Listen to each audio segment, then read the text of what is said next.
Hello,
everyone, and welcome to Abnormal Investigations.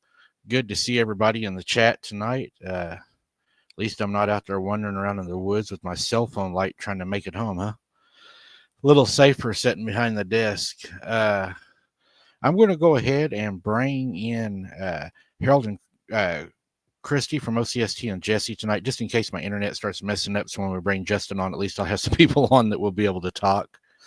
My internet is giving me trouble right now, so that's going to be real fun. Hi, Jesse. I love your hair. Oh, my gosh. You look so beautiful. Hello, Harold. Hello, Christy. Sorry. Hello, Jiffy Pop. How are you doing? Hello, cornbread. What's up? I don't even know. I've been going through audio from last night, and everything's crazy. Yeah. That was a crazy night last night. Yeah. Oh, God, I hope my lag is not as bad as what it appears to be right now. What did you think of that clip that I sent you of the Ooga Booga stuff that came through? We all heard it, but you didn't at the time. What did you think of that? Did she send you Well, stuff? I deciphered that. That actually came from the Chaka Chaka tribe, and they was just letting everybody know that that the king was in the forest, so it was nothing bad.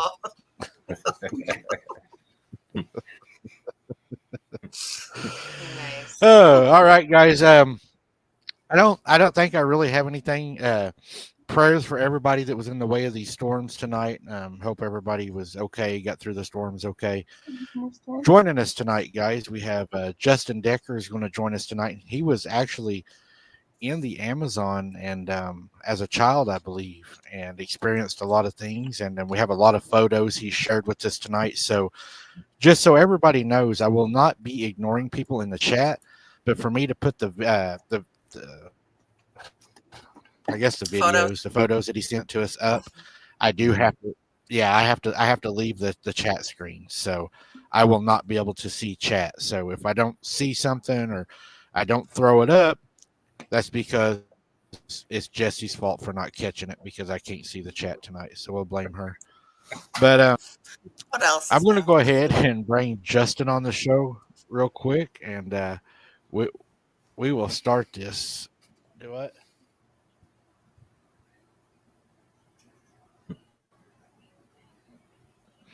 No, I don't know what she's talking about. But anyways, I'm going to go ahead and bring Justin on. Hey, everybody. How y'all doing tonight? Hey, Justin. Good. Hi, Justin. How you doing? Hello, hello.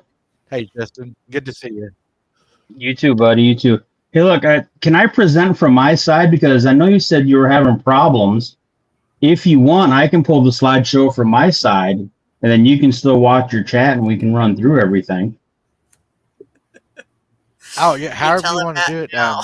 I got them uploaded, but man, it was for some reason it did not. StreamYard did not want to accept them. I don't know why, but yeah, Okay. however you want to do it, whatever's easiest Yeah. for you to tell your story. Sure.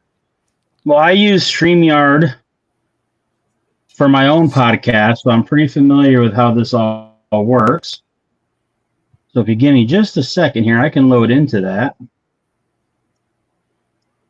I guess I never realized the guest could present.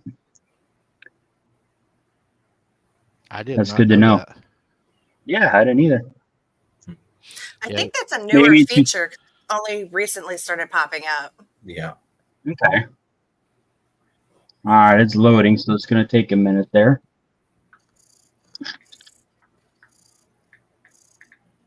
Hey, everybody in the audience. I see you saying hi. Appreciate y'all. Appreciate Mike having me on. Oh yeah, we've got a real good audience. Good. Really shows up, and it's our pleasure having you. Also, we was glad to have you on. I know we've been talking about it for a while, trying to get schedules and everything coordinated. So I think, It's been crazy lately. yeah, me too. Okay, well, it says it's there, but I can't add to the stage. I think that's something you might have to do.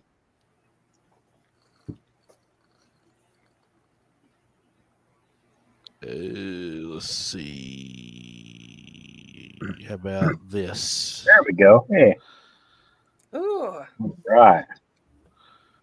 So this is just a basic slideshow I put together because people are always asking where I'm come from and what makes me different than everybody else, kind of a thing.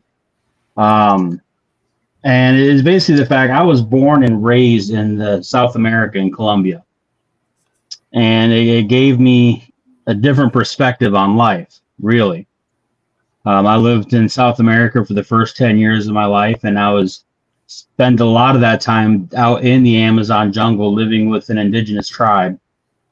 And that tribe was considered a pre-Stone Age tribe. They didn't have any types of stone tools. Anything they had would have been made out of bone or wood. The unique thing with them is their language was completely unknown. It was an unknown, unwritten language, unlike anything else in South America at all.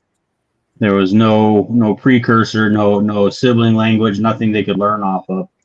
And so while we were down there with this tribe, my dad's job was to basically learn the language. So that's why we were there at this tribe. Before that, when we were down there, my dad did what was called contact work. Initially, his job was to explore the jungle looking for undiscovered tribes that had never been contacted before. And they would hear rumors of other tribes from, jungle villages and jungle towns, and they would put a team together and a plan together and go explore the jungle looking for these uncontacted tribes. And then from there is when we moved out to the other tribe, and that's kind of where I come into the story. So this is just a quick slideshow presentation, because a lot of people think I'm lying half the time when I tell my stories, because they are so fantastical. They're so far-fetched that it's so unlike anything most people have ever experienced. It's almost like TV. So I always like to have some pictures just to kind of go with it. You know what I mean? Oh yeah, I mean, your dad to be out there even doing that, I would be afraid I would run across a tribe that wouldn't accept me or something. That would be one of my fears. Well, and so the thing with them was they knew and they accepted the fact that they could be killed or die any day they were out there. That was just a fact of their missionary work of what they were doing. Their rule is they would never, ever attack or fight or raise a hand or a weapon to any of the native tribes down there. They would sacrifice their lives and die to basically keep good relations to the point where potentially they could still go back in and make friends with the tribes. It was definitely a tense situation a lot of times. And we'll talk a little bit about that in my slideshow here. Because a lot of these people had never seen another human outside of their tribe before, let alone a white man. And case in point, our Indians, I still call them Indians. I know it's not necessarily the PC term, but that's what I was raised calling them. They didn't wear clothing. They didn't have clothing. And so all of a sudden, these strange looking white people some have this weird stuff like moss growing off their face, and they got this weird flappy colored skin that doesn't make any sense to them, shows up in their backyard, doesn't speak any language that they understand. It's all just garbled gibberish, and they're right there in the middle of their house. I mean, think about it. How would you guys take that? You know, it'd be like aliens landing in your house, and you're there to defend your family. And so that was kind of the take that they had on it. So anytime they were out in the jungle, especially the contact work, they had set times with a shortwave radio that they had to report in. And then there was emergency procedures and all this kind of stuff for them if they didn't. And that was just part of life down there. So yeah, I mean, you're right. It was definitely a tense situation. Not everybody could do it. Yeah, probably even the kinds of food that you would have to eat, to survive down there would be way different than what, we were used to eating also. Oh, yeah, absolutely, completely. And I got some pictures of that too. The best way to think of this is survival living, right? So if you ever watch the the shows on TV, like Alone, Naked and Afraid, Les Stroud, right? All these guys, how they were in the jungle was our everyday life, as far as when it came to food and having to deal with security and the animals and stuff. Like, that was every day. Growing up as a kid, whenever we put our boots on, we always dumped them outside to make sure there was no snakes or scorpions hiding in them. It was just, I didn't go out into the jungle alone. I didn't go outside alone. I was always with somebody, whether it was a native kid or my parents or a sibling. We were just very careful because you didn't know what was out there. And that's a big part of what makes my perspective on life so different, is I was never taught that there were no monsters out there. Mm-hmm.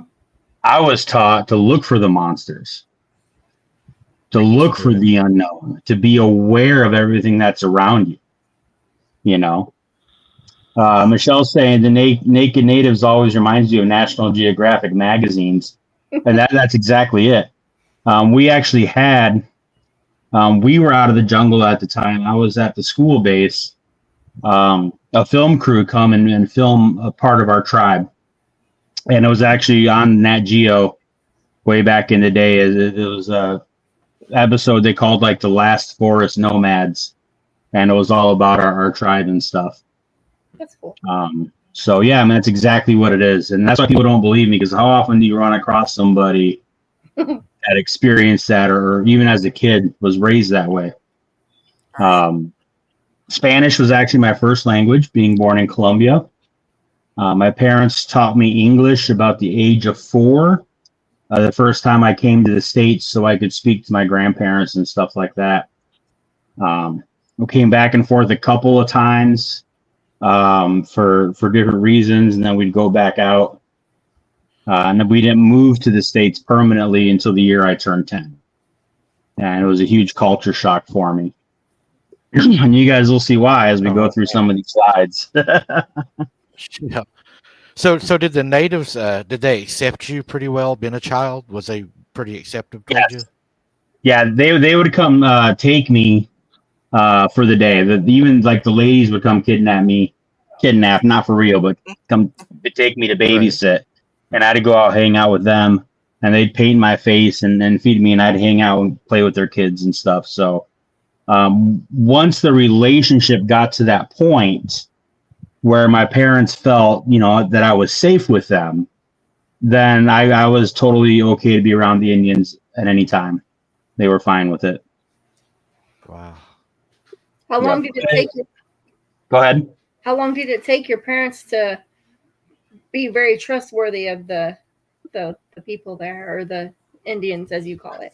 Well, so beforehand, it took about 12 years from contact with this tribe to get to the point where they weren't likely to kill anybody. And that's not an exaggeration. It was about 12 years. And my first memories down there, and I got pictures here, was living out on what we call the lake house, which was literally a house on stilts in the middle of a lake on the edge of their territory. And that was for safety. They didn't go in the water, and we were out far enough where they couldn't throw their spears or shoot their blowguns that far. Wow. Because even at that point, they were still considered hostile. The men would go ashore when the Indians showed up, and they would spend time with them, but inevitably they would do something, whether cultural faux pas or say something or do something that would anger them. And so they would come back out just for their own safety, because they were still considered dangerous at that point. A couple of our guys had been shot by darts from their blowguns. Thankfully, they're not lethal for humans, but they had been shot a couple times. They had made somebody angry, and so got a shot, like in the butt somewhere or something like that. So they would show their displeasure. And the spot would go numb for a while because the tips of their blow darts were dipped in curare poison, which is a paralytic. But it's not like the movies where you get shot and you die. It doesn't work that way. But it would numb that spot for a good several hours. So that would happen. So it took about 12 years to get to the point where that wasn't going to happen. So, and that I can tell a whole story here with the pictures. So this was the first jungle town I lived in. I don't remember it. This is just after I was born. It was on the Venezuelan border, called Puerto Inidida. So I only have a few pictures here. There's all kinds of crazy stories. I can tell stories after story after story, but I know it gets boring. But I do want to do, because, I am a 14 researcher and I do cryptozoology and stuff like that. So out here, we had chickens. And my dad tells the story of, we used to have a lizard, or as he would call it, a big iguana, would come in and eat the chickens. Now, in asking my dad to describe this iguana, the thing that got me was it was exceptionally fast, and it was about 8 foot long, he said. Now, generally, iguanas don't get that big. Right. And generally, they aren't fast enough to chase down free-range jungle chickens. So I say that just to say, we saw things down there that we can't really explain, but they are almost normal life to us. So we didn't think that it was that unusual. So Dad just describes this big giant iguana that would come around sometimes and eat the chickens. He said one time he was out there and he grabbed a heavy metal, or a big iron bar, basically. He described it, for those of you in the Northern Territories, as an ice spud. If you know what an ice spud is, which is basically a big giant 20 to 40 pound chisel, about 5 foot tall or so, right? So it was something like that. He picked it up and threw it, spear chucked it at this iguana, and it hit it in the head. And the iguana basically just shook it off and then grabbed the chicken and ran back into the jungle. So whatever this was, it was not your standard green iguana. What it would be classified, I have no idea, but I know there's nothing in the South American jungle, in the Amazon, that would fit that specific description. And so that's the point of that story, is we saw things that are unclassified. Not every day. It wasn't like we had, a T-Rex stomping around the woods. But part of our life was these things that would happen. So that was this town here. Was Did the it- was iguana it ever in- get a hold of a child? No, not that I know of. Wow. Go ahead. That's what I was going to say. I was wondering, Oh. did anyone ever get hurt by it? Dad just said it would come for the chickens. Wow. So Wanted food. yeah, but see, that's a big deal because that's a big food source for us. Right. Whether it was the eggs or the meat, so we want to protect our food source. So that was that town. And I don't remember it because I was just a little guy. Sorry. Yeah, that's okay. That's what it's for. Got to have the cute factor. I mean, if you get tired of looking at this, you got to have something to go with there. But notice it's funny. I was born blonde. I was a blonde kid for many years. All right, so this was out there. This is kind of a hard one. This is how we did our laundry out in the jungle. Basically, just sitting in the river, washing our clothes. Yeah. The reason I like this picture is because it shows film does not last good in the jungle. Okay, we had rolls and rolls and rolls and rolls of film. But most of the pictures did not survive. They get molded and mildewed super fast. The cameras break down. While the film was in the camera, it would get moldy. So a lot of people ask, how come there's not a lot of pictures out of the jungle? Especially from back in the day when you had these explorers and all this. That's why. Because it wouldn't last. It just wouldn't last. Nowadays it's different, right? Because we have the digital, we got our phones and digital stuff. So it's a big difference nowadays. But back then, film was really hard to keep. You'd have to store it airtight as best as you possibly could. Was there anything in the water that y'all had to watch out for? The biggest thing in the water we were careful of was the anacondas. Wow. We had caiman, specifically the caiman negro, the black caiman, which is one of the most aggressive crocodilian species out there, is the black caiman. We had the anaconda. We had lots of different species of piranhas. We didn't worry about those. So the biggest thing in the water was the anacondas that we were careful of. But the anacondas, the funny thing is we weren't necessarily taught to fear them in the water.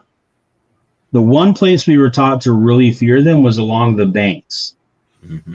Because what the mid-sized ones would do is they would climb up in the trees and then drop on their prey as they came along the game trails.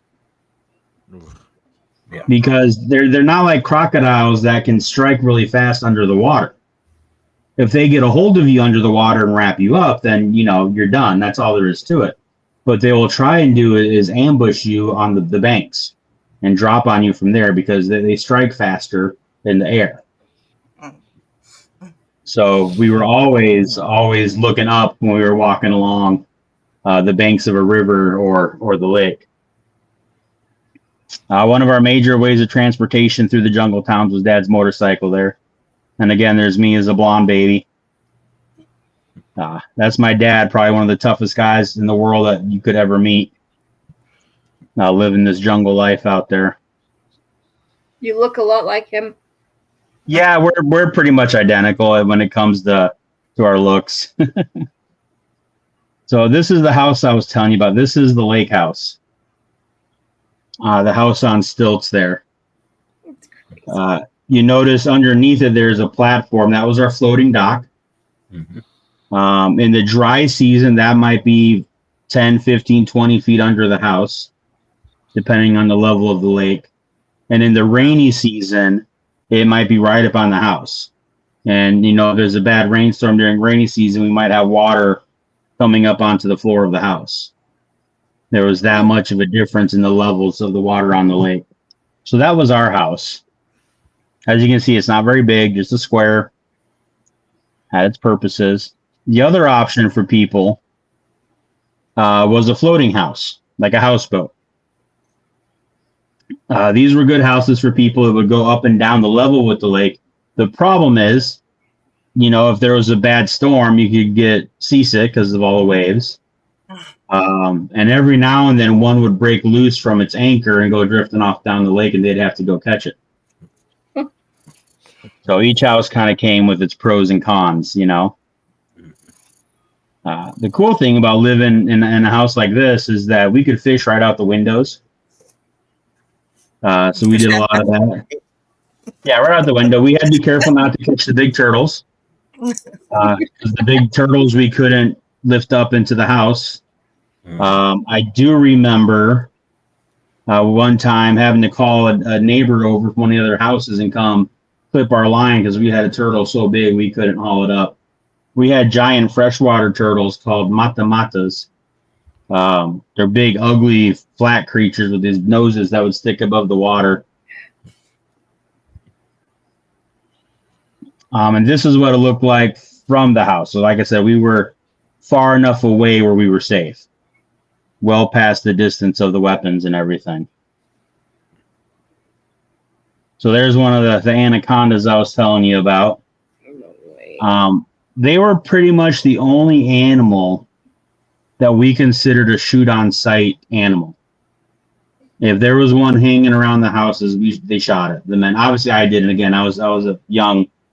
I was still at a crawling stage at this point. But something like that would eat me. That was a 17-footer that they got. Yep. Considered a teenager, as probably my dad would say. That's about a teenager size. As we know, scientifically, anacondas can get upwards of 30 feet. So about twice that length. And if you believe the stories, they can get, 40, 50, 60, 100 feet, depending on which story you're talking about. We never saw any that big, but we definitely saw some big ones. And that's on that floating dock underneath the house. Were they considered a food source? You know what? I asked my parents about that, and they said we never ate snake down there. It was never anything we had to do. They could have, but for some reason they didn't consider the snakes a food source. We ate almost everything else. We ate alligator, we ate turtle, we ate fish, we ate birds, we ate monkeys, we ate tapir. Almost anything else, but Mom said they just never did snake for some reason. You would think that would feed a lot of people, though. I mean, you would think. The Indians wouldn't eat them. The Indians were scared of them. They were bad spirit kind of a thing. Okay. So they would leave them alone. That's why they didn't eat them. And that's why they were afraid of the water. Was these guys? Yep. Again, the caiman they weren't worried about. We would eat the caiman. They would eat the caiman. They'd go hunting for the caiman. But the anacondas, those were the ones that you didn't mess with.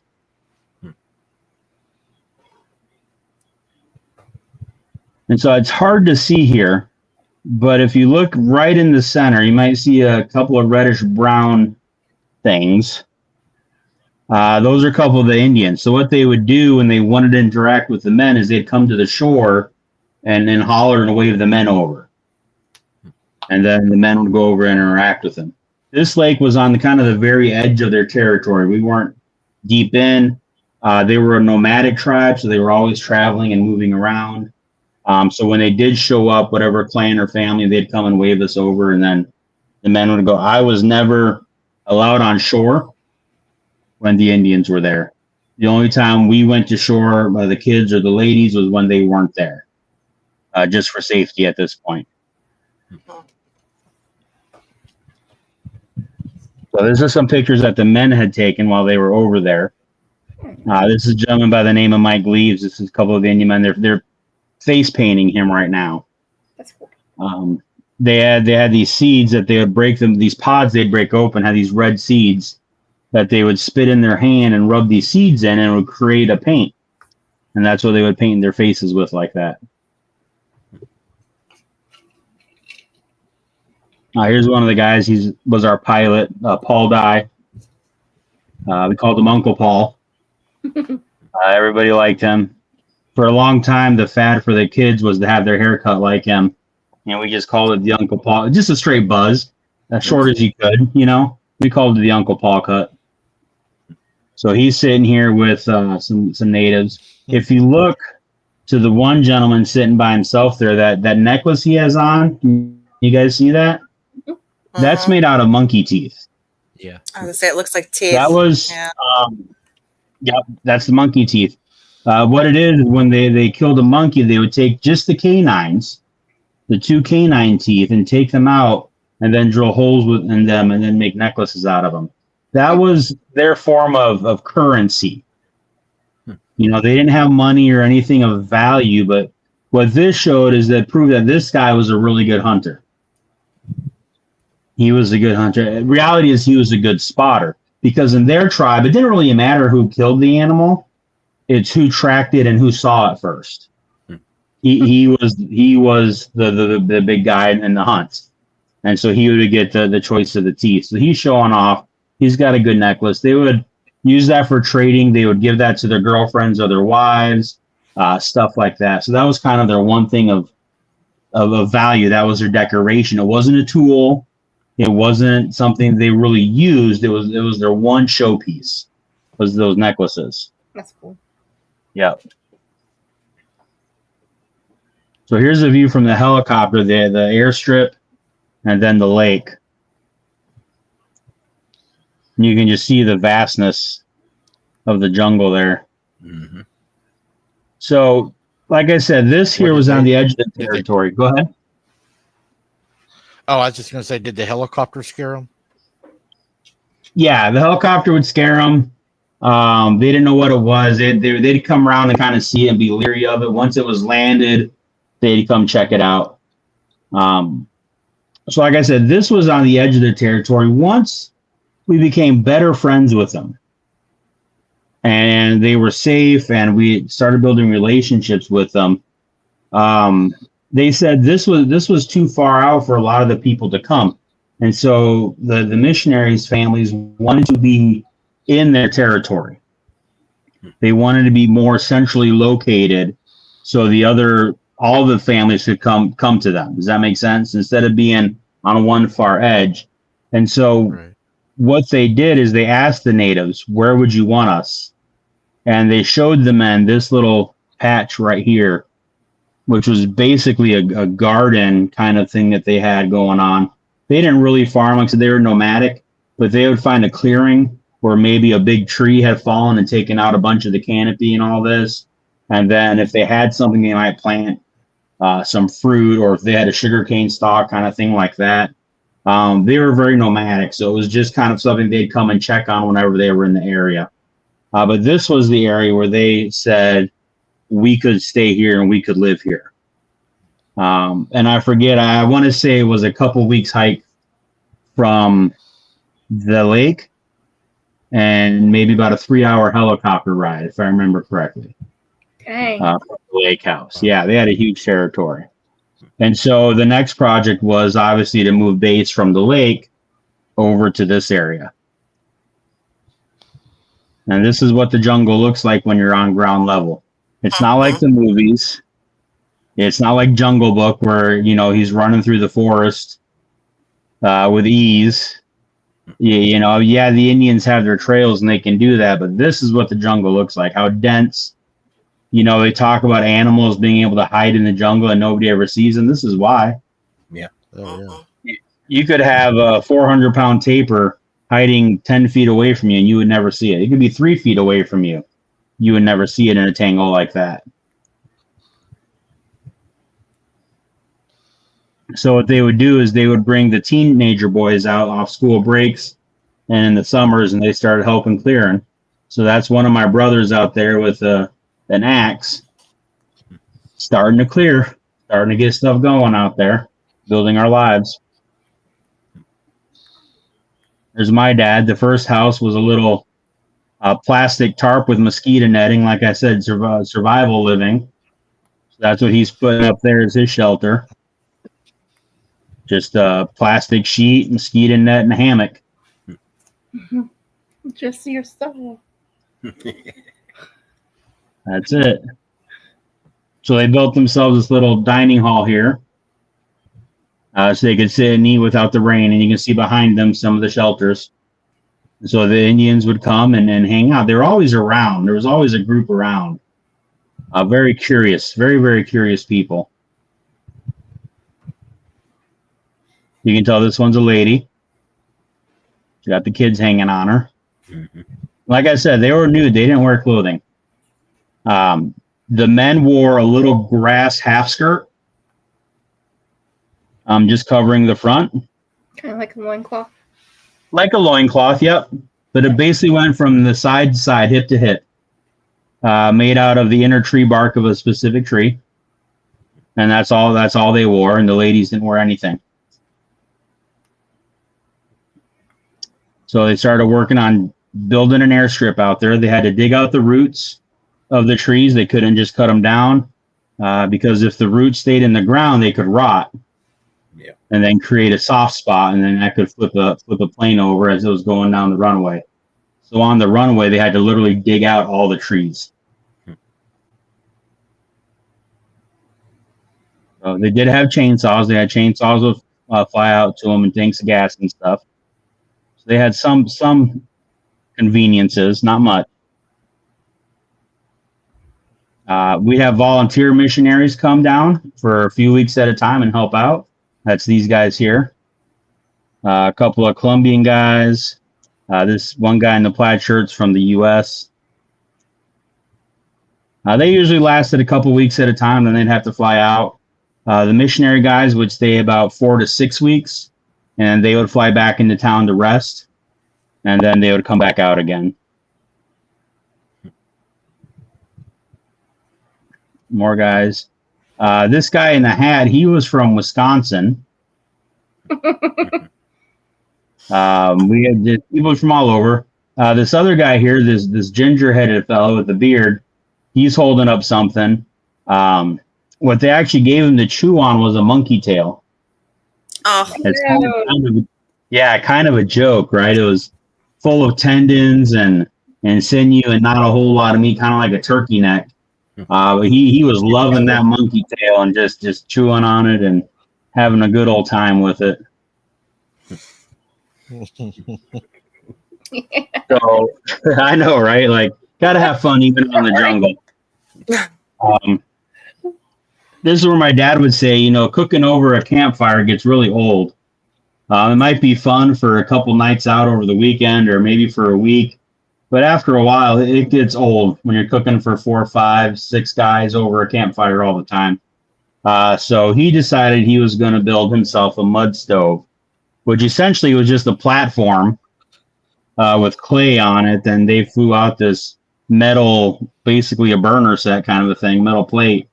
And he essentially built it where he could have this campfire elevated so he could stand instead of being hunched over because he did most of the cooking out there. My dad was an excellent hunter and a cook.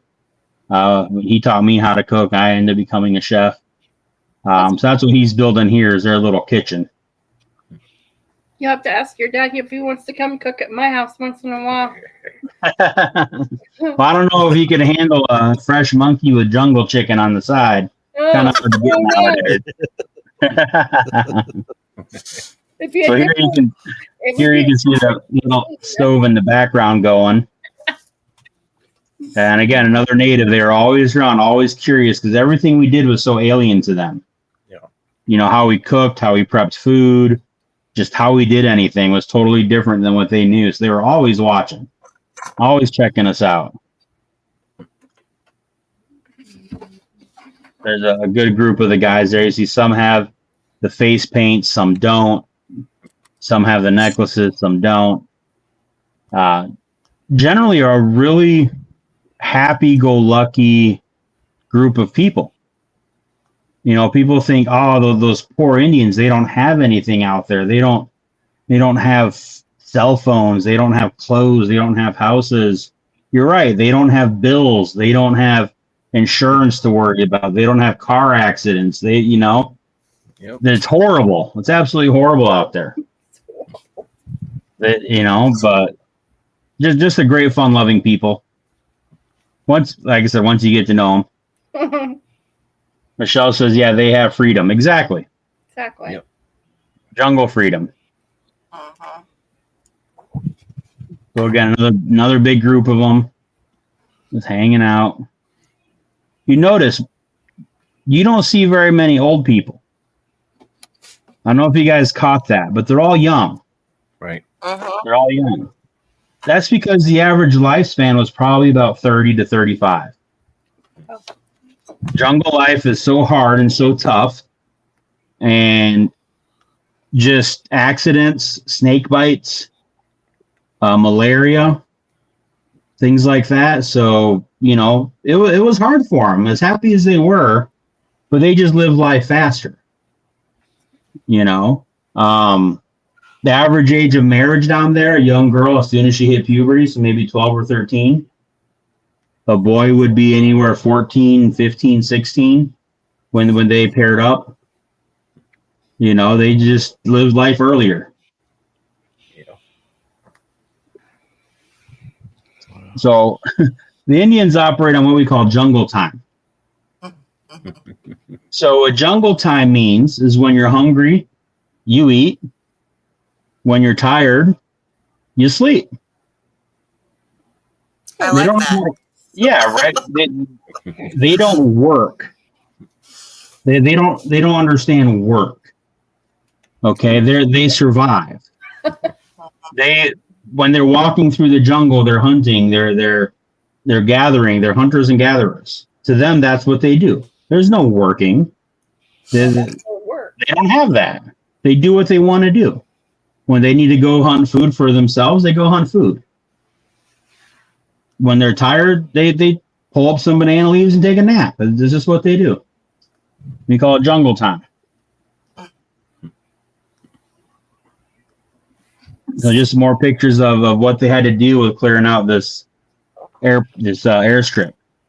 Just a huge tangled mess. Wow.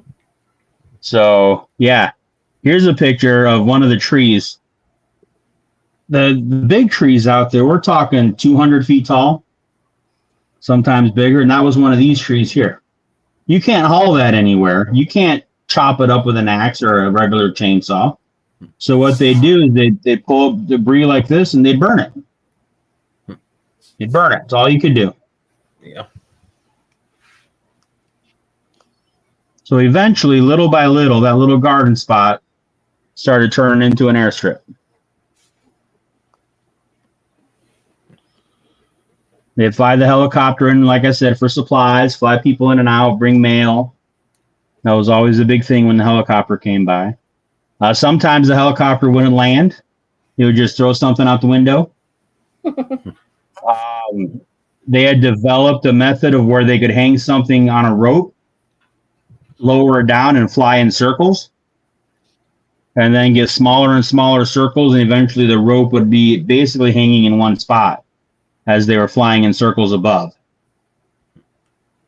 That was the method they developed for them when they couldn't land. So my mom was the first lady out there. They brought her out so she could help cook and take care of stuff and, you know, do all that kind of good stuff. Let the men focus more on doing the heavy work. But when she wasn't cooking, she was right out there in the brush with the machete, hacking stuff down, you know, doing stuff like that. So my mom was just as tough as the guys were out there doing her thing. That's her proudly standing in her kitchen. If you look behind her, you see a little propane burner set up. So she kind of upgraded and brought that out with her with a tank of propane. That way, if it was rainy or wet or whatever, they couldn't get a fire going. They could still have some hot food. Not many tools. A lot of the stuff they needed, they built.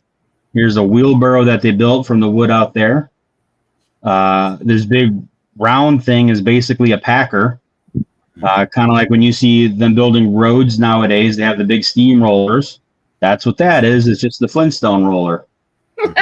Take 4 or 5 guys would get on that and start pushing that up and down the airstrip to help pack it down. The log part there in the middle of the wheel was made out of a big chunk of rosewood, which is a really, really heavy, dense wood. Yeah. So they would use that. And then eventually they got it finished.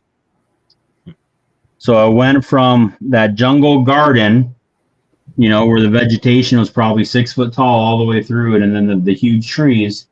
And after, months and months and months of work, they ended up with the airstrip, and they could start flying and bringing more supplies in and bring us kids out and all that kind of stuff. And then they started building our houses. So this is the start of a jungle house here. They basically put the frame. Again, jungle materials. That's what we had. Yeah. The uprights are rosewood. They were very insect repellent, kind of like cedar trees. If you're familiar with cedars, you strip a cedar tree of its bark and put that in the ground. It's going to last 50, 60 years before you even have any issues with it. Same kind of thing here. One of the few things they did fly out, you can see the roof there, was tin. They did fly out tin for our roofs. And that was for protection. A thatch roof sounds nice, but then you get bugs and snakes and frogs and bats and tarantulas and everything else living in it. Mm-hmm. And then that gets annoying when you're trying to eat and you got stuff drifting down from the thatch and landing in your food, or, random snakes dropping out of the ceiling on you by accident, kind of a thing. So they flew into tin. And the houses were built back up off the airstrip. And they took the tin and they painted it a dark green. And that was for two reasons. One, the paint would help deaden the sound of the rain, because tin roofs get awful noisy when you're in a tropical downpour. Think almost a hurricane under a tin roof. So it's super noisy. But it was also camouflage. Because while we weren't worried about our native friends out there, we did have to be careful. Because down in Colombia, they're kind of famous for growing particular crops. And the people that grow those crops tend to be very territorial. And also, if they find an airstrip and some ready-made houses and kind of a living situation already set up, it wouldn't mean anything to them to move in. Yep. And basically get rid of anybody that was there and take over. And so the houses were camouflaged, and we kept it off back ways a little bit as kind of a protection. And at some point, they brought us kids out. So I don't know if you can see there in the middle hammock there, that middle mosquito net, there's a little bitty face peeking out there. That'd be me. That was our bedroom for the longest time, as we'd sleep in our hammocks. Hammocks are the best thing to sleep in ever in the world. They're up off the ground, so you don't have to worry about snakes and stuff crawling in bed with you. And we always have to sleep in the mosquito nets because it kept the mosquitoes off you. It kept the bats from flying into your bed. It kept any number of giant cockroaches from flying and taking a nap with you. So those were life. That's what kept us safe. So when I first moved into this part of the jungle, that was my room. Get it, Mom. Yep, there's Mom with her Teddy. Hacking away. So once they got the airstrip finished and we got the houses built, all that stuff that they pulled off the airstrip was in our yards. So the next step was to clear our front yard. So that's what Mom's doing there, is hacking up some of the brush and vines and taking care of that. We were all taught at a very young age how to use machetes. I would have made your mom mad. That's for stinking sure. Oh, no. Tough lady. Now, Mama was born in the hills of Kentucky. She's a Kentucky holler girl. Okay, well. So she was a tough one. She grew up kind of rough, so she could handle this. That's cool. But we were all taught how to use machetes, how to use guns, how to fend for ourselves. By the time I was kindergarten age, I could go build a shelter and find my own food and start a fire and cook it. By the time we were good school age, we had the training to be able to survive alone 2 weeks in the jungle if we had our machetes, and if we had our tools, and that was for safety. Even out at our school base, there was always the potential of getting raided, either from the coqueros, the drug dealers down there, the growers, or there was a paramilitary group down there called FARC, which was the communist rebels that fighting against the government, and basically a civil war going on, and they like to kidnap Americans and hold them for ransom, especially the missionaries. And so we were trained as kids to scatter and survive. So essentially it was like SEER training for the military, survive, evade, that kind of stuff. And then again, meet up at a rendezvous point kind of a thing. And that was, like I said, by the time I was in an elementary school, that was just part of our life. But the way they taught us was playing. My play was building fires, hunting and fishing, building forts, woodcrafting, using a machete. That was part of my play that was built in. So it wasn't like we had these drills, we were training, we weren't scared. It was just a matter of life. When you live in the woods, you learn how to live in the woods. Yeah. That's essentially what it was for us. Yeah. More kids nowadays need to be taught that. I agree. So there's a picture of me doing my job. My job was to light fires. So we had all this brush and these leaves and everything, and so they'd get a book of matches, and I wrapped my face in a bandana. I think that's where I started this trend. And I would just start as many fires as I wanted, because the jungle was damp enough. We weren't going to start the jungle on fire. It wasn't going to happen.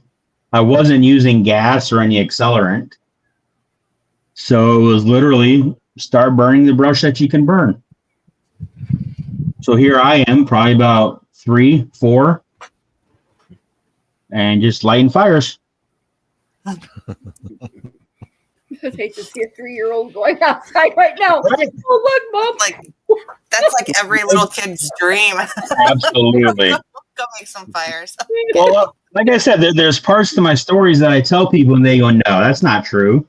They didn't give you a book of matches when you were 4 and told you to go light fires." Yeah, they did. Like, I'm not lying. Here's my oldest brother with a couple of the other daughters from one of the other families. And what they're doing is stripping bark off of these trees to use as building material.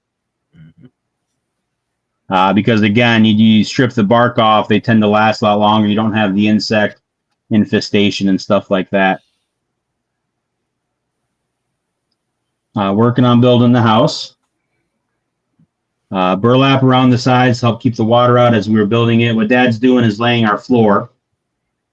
So the floor was just mud.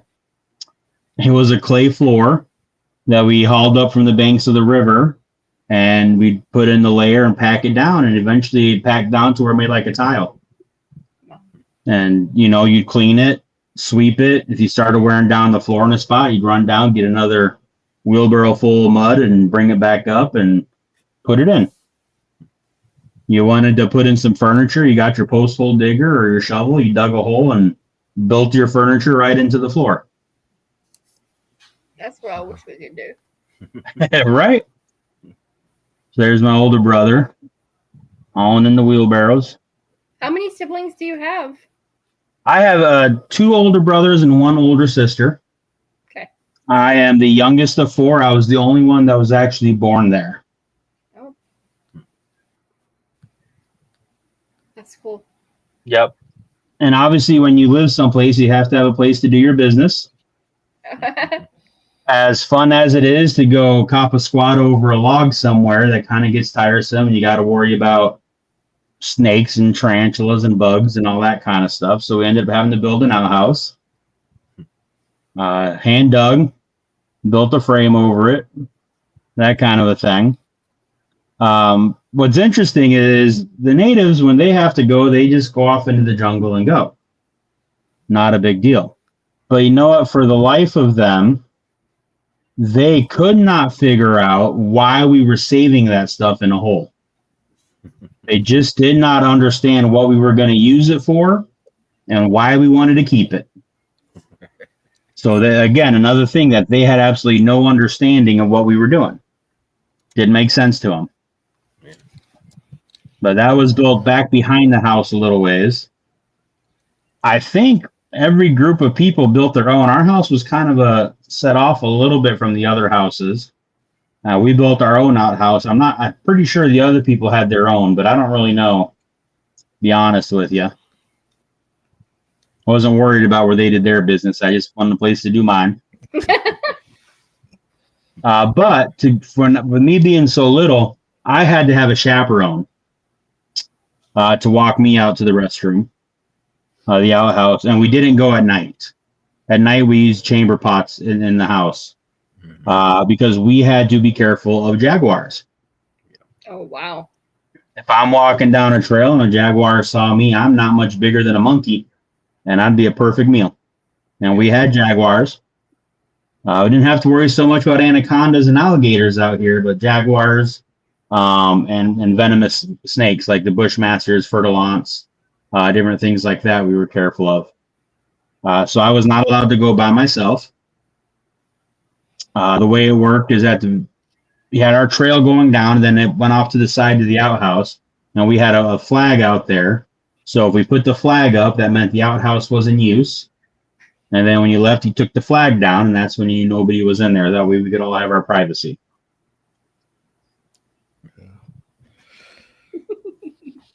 Dad and the two older brothers splitting logs for working on the house. You can see that constant brush back there. You can see the constant smoke going. We were always working. Always had two or three things going at a time. You know, you could never just really not do during the day. And so what they were splitting those logs for was this part of the house right here. And we'll have a better shot of it here. Okay, see that? What that was is they were basically building a safe room. If we ever had to get safe, we could go in there and we could lock it from the inside. We kept a lot of our food stores in there. We kept some weapons in there and stuff like that.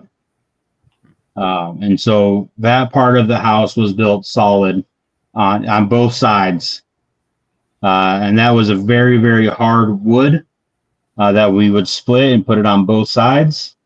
And that would help keep us safe in the event that we needed to, either from an attack from the Indians in case something happened, or, you know, the group came in that we had to hide the women and kids kind of a thing.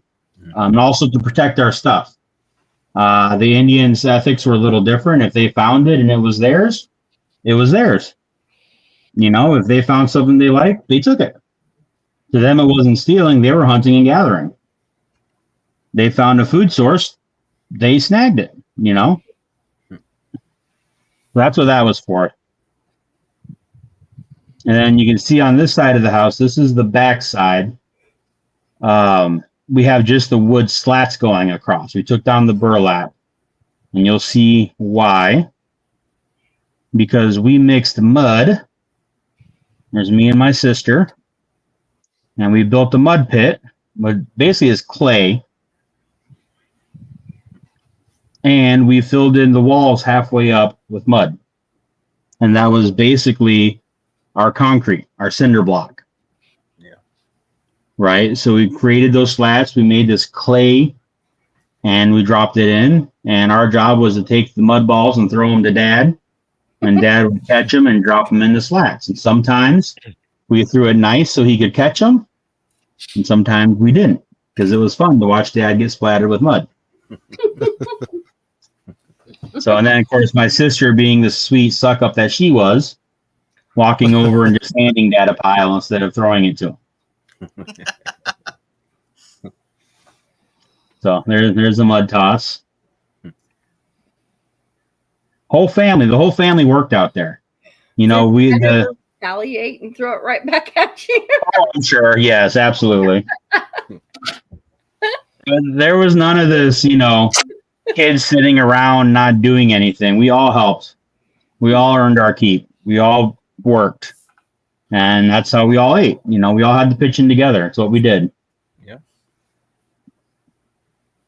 It would take about a day to do one of the long walls there. So you can see sun's changing, shadows changing. It's getting brighter. If you notice right above us there on the roof, that's a solar panel setup. As much as people like to think solar panel is a brand new technology, it's not. This was in the 80s. And the solar panel was for two things. One, for our shortwave radio, which is what we use to keep in touch with the mission base back in town. And the second thing was it was to run my dad's computer. Because his job out here was to learn the language and then learn how to phonetically write the language and then learn how to write it out as a written language, because their language was not written at all. They had no type of writing, symbolism, characters, hieroglyphics. They didn't have any of that. It was simply spoken.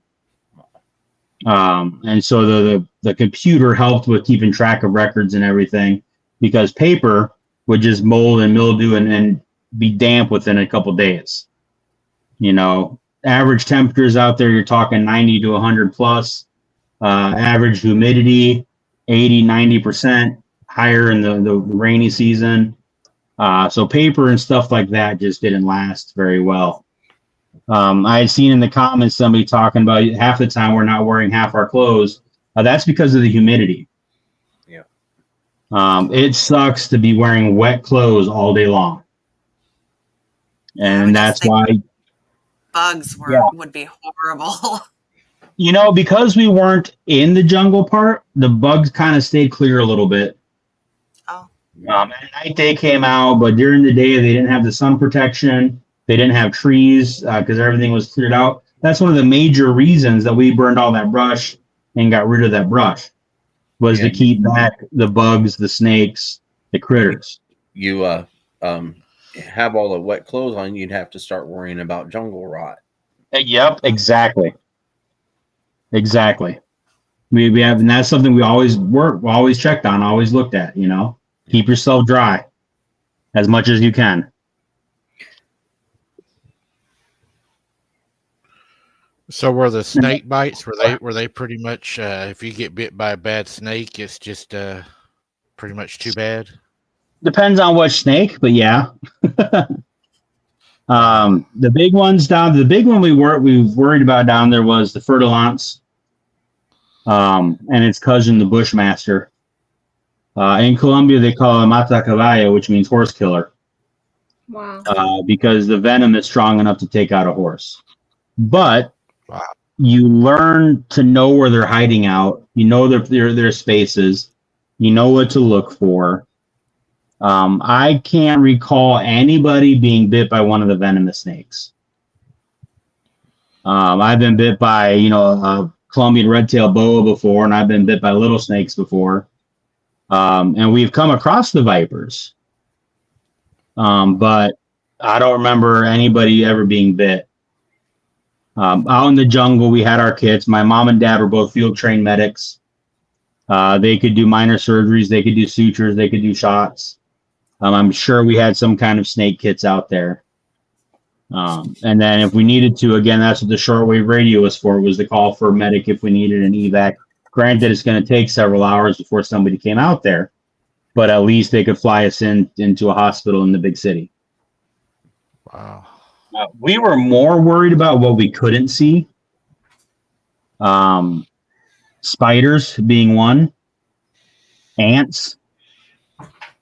We had an ant down there. I think in America or in English they call it a bullet ant.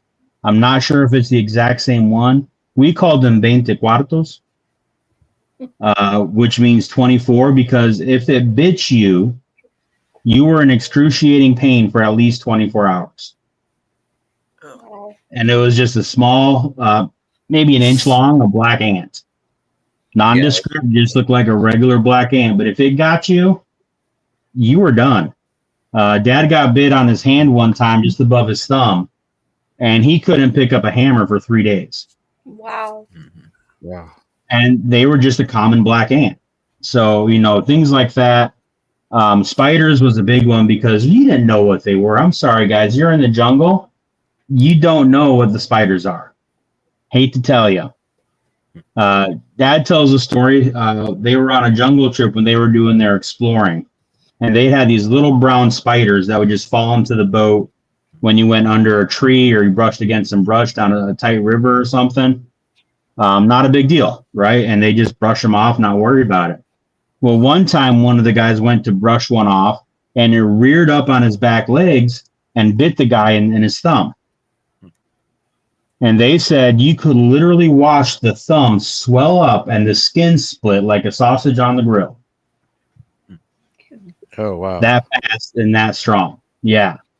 So you just don't know what it's going to be.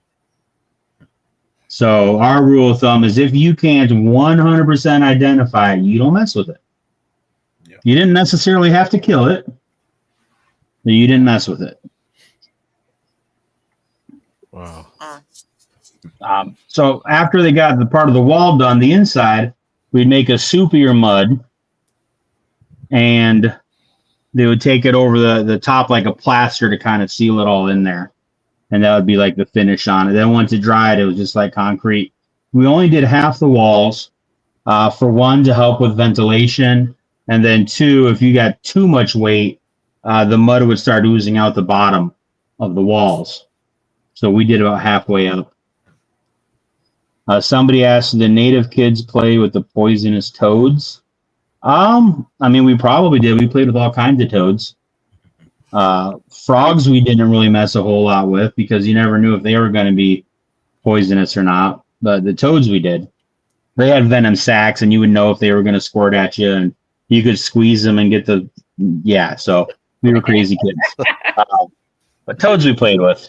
Tree frogs we played with. But, regular random brightly colored toads, we didn't mess with those.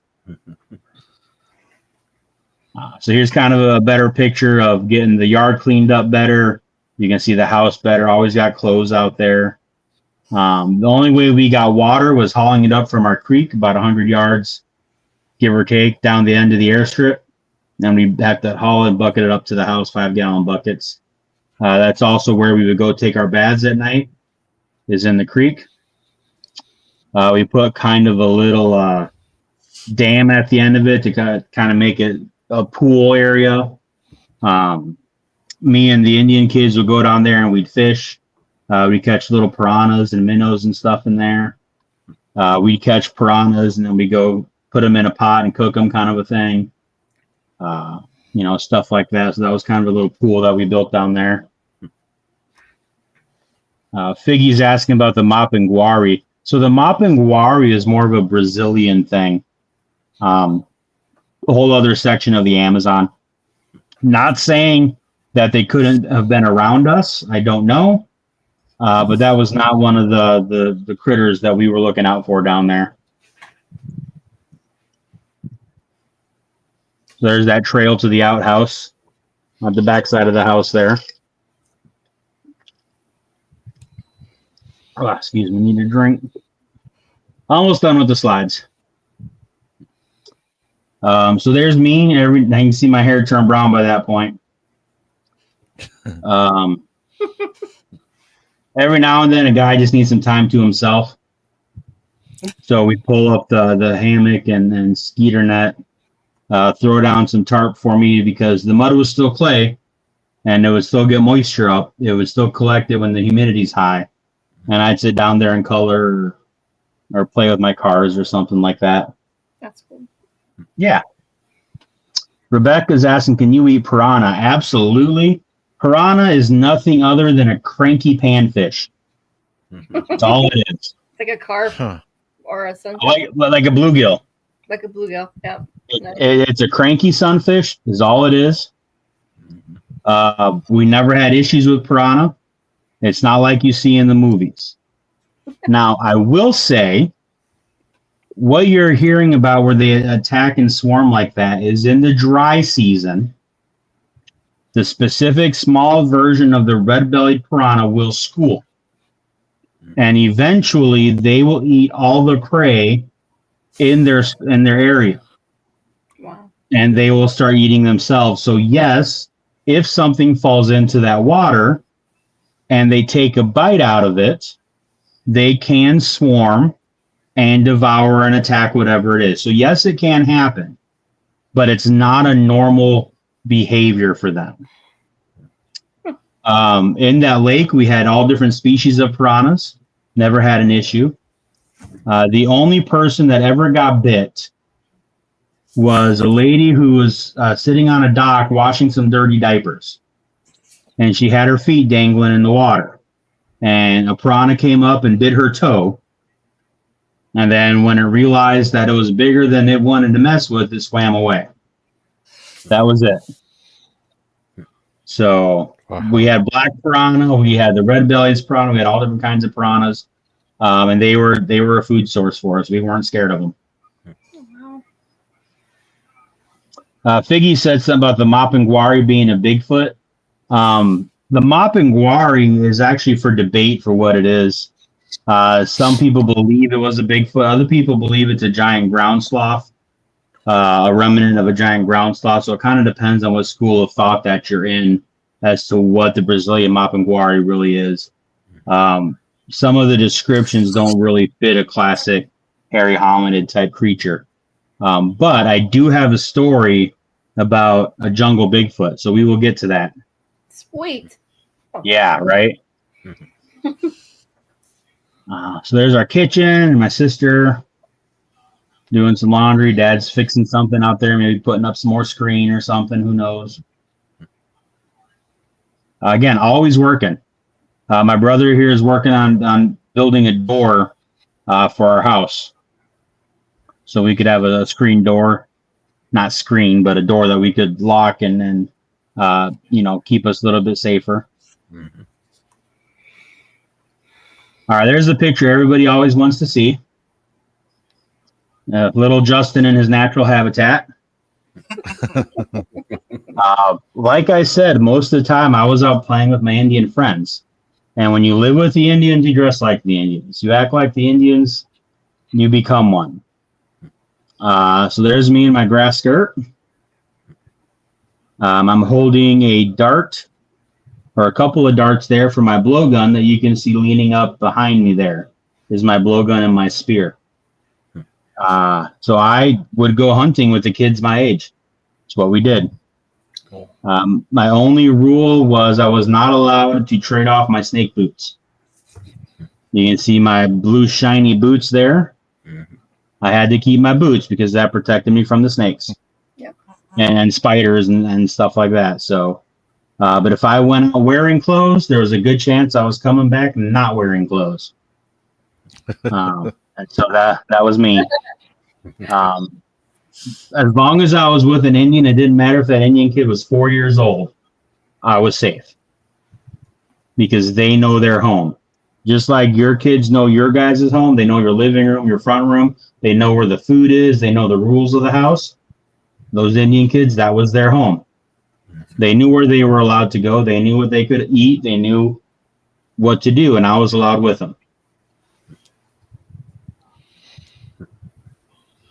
So there's one of our food sources. The red macaw, scarlet macaw. Oh, yeah. Wow. I know a lot of people hate that part, but you know what? That's a jungle chicken right there. That's a meal. You know, when you have flocks of thousands of them flying over your head and nesting in your trees, you're going to see a food source. Right. You know, and that's what we did. Jason was sorry? Did it taste like chicken? I'm just asking. No, they were more of a dark meat. Oh, okay. Most wild birds don't taste like chicken. Oh. They had a tough meat. Mom would pressure cook it and usually make a stew out of it. Okay. Yep. Those we would eat toucan. If we could get toucans, they had a dark purple meat as well. This guy right here was an elder. He was pretty much the oldest of the natives that we ever met. He was probably about 50. Wow. Wow. Yeah, exactly. So he was considered a wise elder. For some reason, him and my oldest brother just became great friends. That's They absolutely loved each other. So that's what we got his picture. Pretty much one of the oldest ones. There was one other guy. I don't have any pictures of him. We called him Shorty. He was not quite a dwarf, but very, very close. Very, very short. And he was old. I think that's because he probably didn't get out of the village very often. Now, I say village very loosely because they didn't have a village, but out of the family group, he wasn't out there necessarily hunting. He would fish and gather, but wasn't necessarily all out in the jungle doing the dangerous stuff. Darren asks, what is the parasite that swims up when you pee? Yes, that's the candiru fish. We always were covered when we swam. Just part of what we did. We always wore shorts. There was no skinny dipping for us. It is a particular little fish. Yes. This is the last picture I have with us. This is the family. Those two boys there, they adopted us as their family. They were orphans. A lot of orphan kids, the parents will die for whatever reason. They get kind of absorbed by the tribe, hopefully. Not always. The youngest one was Dudu, and he was my minion. Him and I were always together. And the little bit older guy there in the red shirt, his name was Ero. And he was the one that really helped my dad with the translation work. That's cool. And they were part of our family. So that's my little segment of me in the jungle. We lived there until it got unsafe to do so, and then we moved back to the States. Once we're school age, we'd go out to the school base, which was in the Andes Mountains outside of a town called Villavicencio. Sometimes it got too dangerous to live in the jungle, so they'd fly us out. We would hear rumors of like the people coming around, the coquetos, or we would hear rumors of the FARC coming out there. And when I say we, I don't mean us specifically in the jungle, but the people in the mission had contacts within different organizations in the villages and stuff. So they would say, hey, it's probably not a good time to be out there. Sometimes the anthropologists would put pressure on the government and they'd pull us out for a while, different things like that. So we weren't always 100% out there, but we were always back there. We always had somebody out there. Belinda, are we still in contact? We are not. We are still in contact with the mission, and we are still in contact with our friends in Colombia. Every now and then, we will hear word of this tribe, but very rarely. Very rarely. So, as you can see, I grew up a little different. That's cool. And that lifestyle really kind of shaped and framed my entire way of thinking. Those are my formative years. And like I said, for me, it wasn't monsters don't exist. It was they're out there. You just have to be prepared as you can to deal with them. So a lot of the questions I get is like, well, when did you start believing in Bigfoot? And it's like, well, I never didn't believe.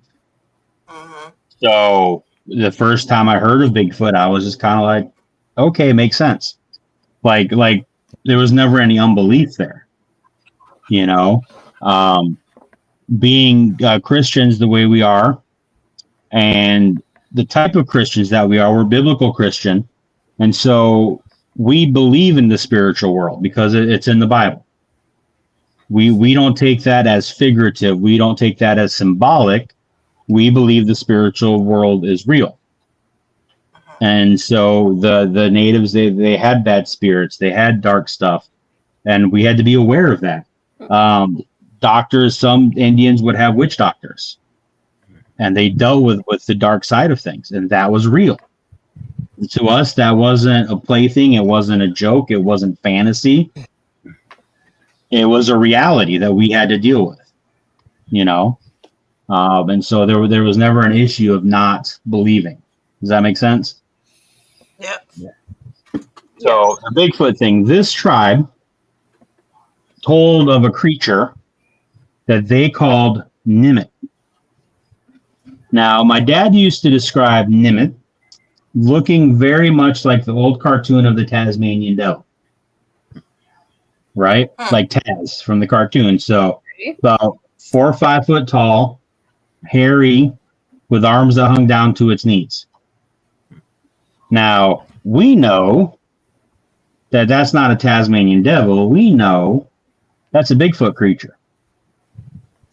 And the story is this creature, during the day, slept in hollow trees and holes like that where they could get in and be dark and be safe and be cool. And they came out at night. And if they caught you away from the safety of the family of the fire, they could catch you and kill you and drain your blood. This wasn't a spiritual thing. This wasn't a myth or a legend. This was a creature, just like a jaguar, just like a tapir, just like any other jungle animal. This was one of them that they were watchful of. And of course, as we know, there are no apes in South America, scientifically speaking, especially ones that walk on 2 legs, the size of humans. They don't happen. And now remember, this was an uncontacted tribe, so it's not some kind of cultural contamination. This was one of their beliefs of their animals in their world. So when people try and tell me that, oh, the tribes are just telling the white people what they want to hear, that doesn't make any sense to me. When they say it's cultural contamination, that doesn't make any sense to me, because I know that's not possible with these guys. And they had a story. And my dad, on one of his jungle trips, saw up in the distance in the trees along a river 3 large primates up in the tree. They were about 100 yards off, so he couldn't get any detail from them. But he said they were at least the size of chimpanzees, if not bigger. Wow. And again, they don't have any animals like that in South America. And so my dad himself is a witness to large primates in South America. He said they were very fast. Once they got, they heard the motor, they moved through the trees super fast like spider monkeys. And very specific about the spider monkey thing, which means they brachiated. Swinging, you know, from branch to branch with their long arms, if that makes sense. They didn't necessarily hop, or they weren't big and bulky necessarily. They were moving at a fast clip, pulling themselves through the canopy. And the reason I bring that up is because there's a very controversial cryptid out there from South America. And a lot of people say it's not real. There's a picture of it, and people say the picture is fake. It's just a spider monkey. I'm not sold on that. And if you haven't figured out, what I'm referring to is what they call the Deloy's ape. Mm-hmm. You know, the story is that 2 of these things came out of the jungle and started pelting the explorer with rocks and feces and all this kind of stuff. And so they shot the male, wounded it, it ran off. They shot the female and killed it. And then they posed it for a picture. And a lot of people say it was just a regular spider monkey. It's just a hoax for back in the day. But I'm not going to say 100% that it's not, because I don't know. But I will say I know it's a possibility that it's definitely what they claim it to be, because my dad saw something similar. So, did they have any stories of? Was any of them ever attacked, or was that just something that they had kind of passed down that they knew to kind of stay away from it? As far as I know, We didn't hear anything about them being attacked. Again, understand we were still, when we left even, was still in the infancy of understanding their language.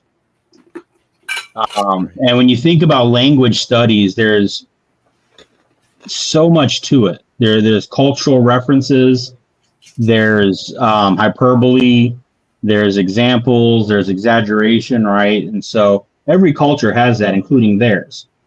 So we were still in the infancy of just learning their language, being able to speak with them. You know what I mean? So really getting and understanding their culture and their stories, we weren't really there yet. So it's hard to say, you know, my thing is if it hadn't happened to them, they wouldn't be afraid of it. Right. Right. And it had to happen enough that it became a warning tale. It became a story that they would warn us about and they'd warn their own families about, if that makes sense. Much like the stories that are passed down Did here, y'all ever, but when you people would go to think of as bed wives' at night? tales and such. Go ahead. Right. Did y'all, when you would go to bed at night, have like any like prowlers in your camp or something, or sound like something was in there that shouldn't be, or anything like that? Oh, yeah. You were always hearing stuff outside. That was jungle noises, you know. My dad tells a story one time. I wasn't out there yet. It's still mom and dad. He was trying to impress her one night, and he started hearing this bird calling off in the distance. And so he started calling this bird and mimicking it, and the bird kept coming closer and closer to camp. Well, it got in between him and another couple that was out there, and all of a sudden the guy over in the other hammock yelled over and said, "Daryl, stop that." And Daryl's like, "Why? I'm calling in the bird." And he goes, "That's not a bird, that's a jaguar." So he actually lured a jaguar directly into their camp. Whoa. It circled them the entire night. They could hear it out there prowling because it was looking for what it thought was another jaguar. Oh. So, yes, you heard stuff. Wow. When you were safe in your bed, you were safe in your bed, and that was it. That was it. Like I said, we didn't go out at night. Once it got dark, we stayed in the house. And that was it. There's no ifs, ands, or buts. Now, did you hear It's any? kind of funny because Did you hear any noises that you would have considered maybe primate-like? Yeah. But you got to realize primates around us were a constant. Right. I mean, if we didn't have pet monkeys in the house, which we normally did, there was primates in the trees. We had howler monkeys. Mm-hmm. We had squirrel monkeys. We had spider monkeys. We had capuchins. We had gray woolly monkeys. We had tamarins. I mean, we just had all kinds of stuff. So hearing a primate noise was normal. I used to be able to mimic them all, you know, because I mean, we'd sit there at night and just hear it. You'd hear the bullfrogs, you'd hear birds, you'd hear stuff. You have no clue what it was. Yep. You know? So, and I think it's fun when people saying, well, it made a monkey sound, right? So you hear that with Bigfoot reports, it made a monkey sound. And I go, that doesn't help at all. Because the reality is each monkey makes its own sound. Right. Mm-hmm. You know, I posted one on Facebook the other day. I have like the top 7 monkeys from the Amazon, and each one made its own sound. It's like, so that doesn't help me at all on a report if somebody says it sounded like a monkey. Oh, well, you find me a clip that sounds like that, and then we'll talk, you know?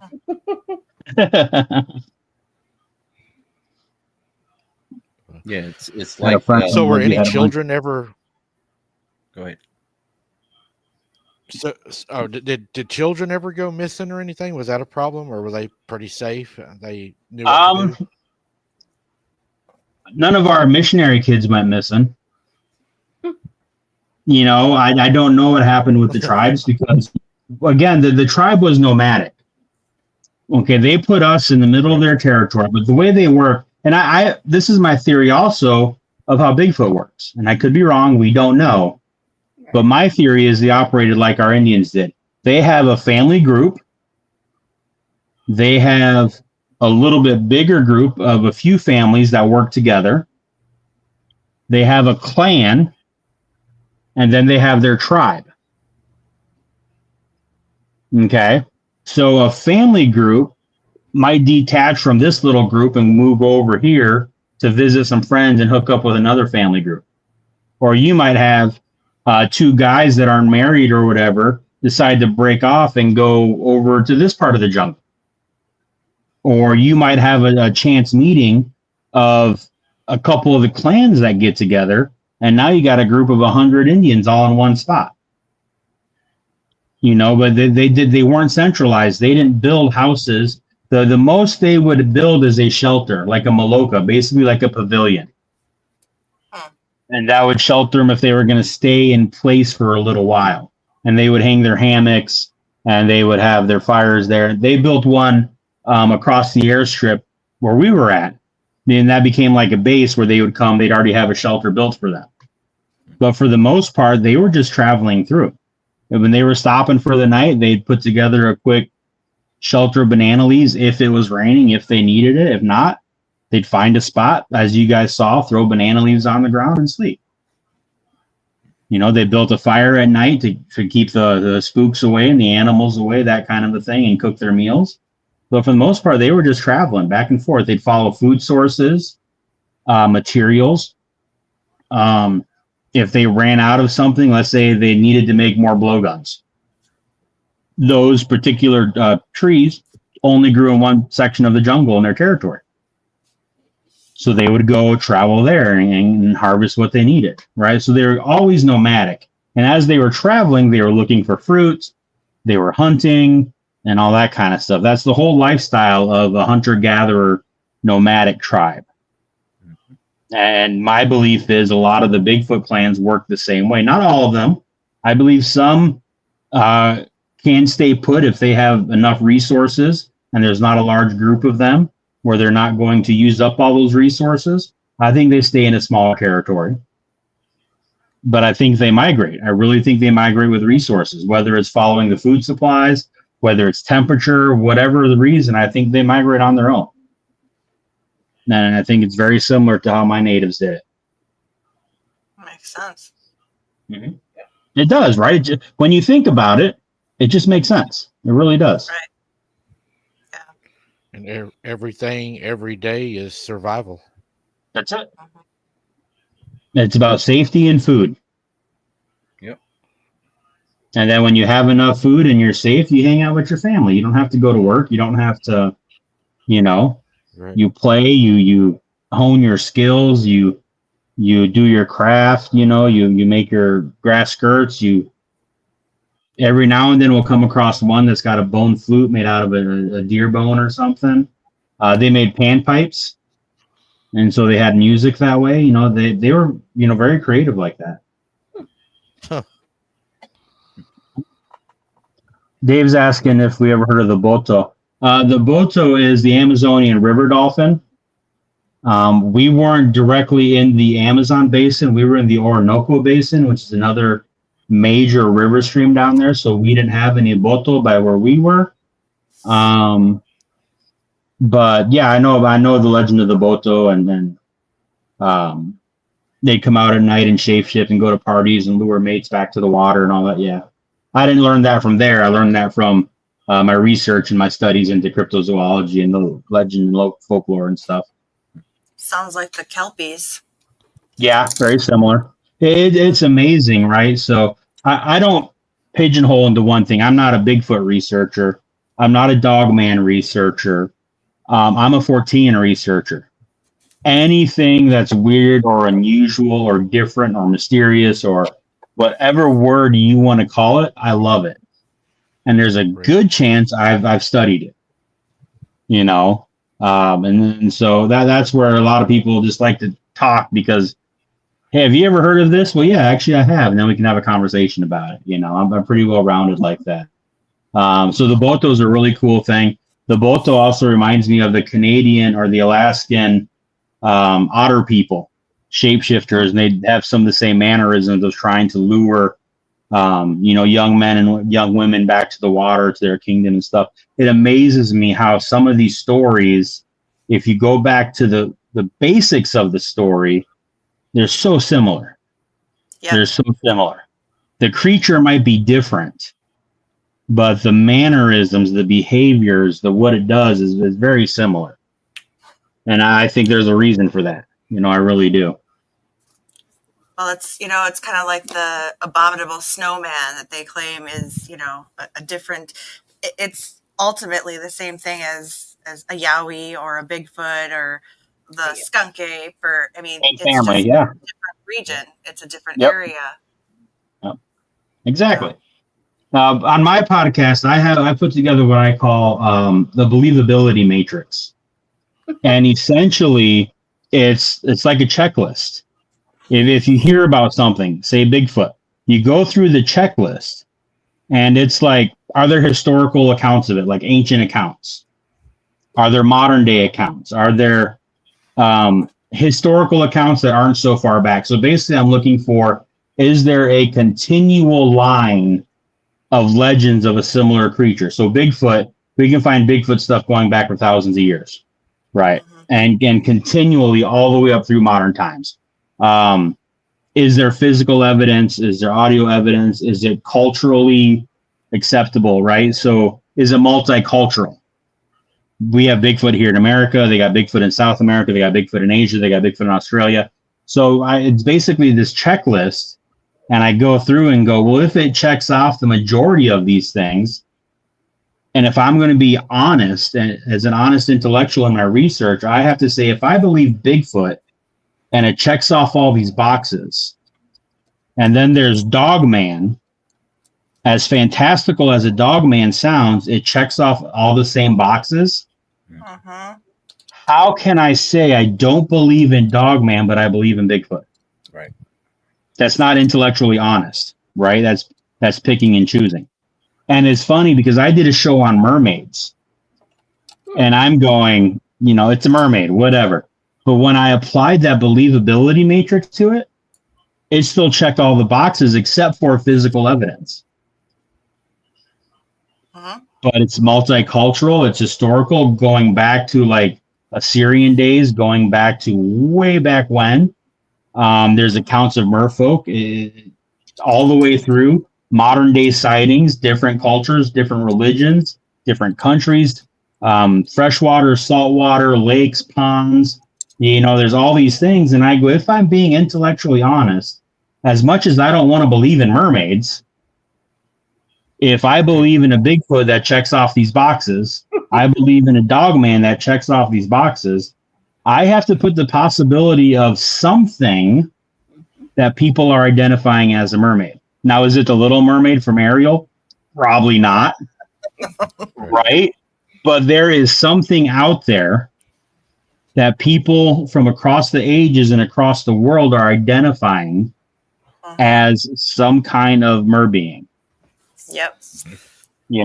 So is there a difference between the mermaid and the siren? I've seen a little bit, but I haven't studied it.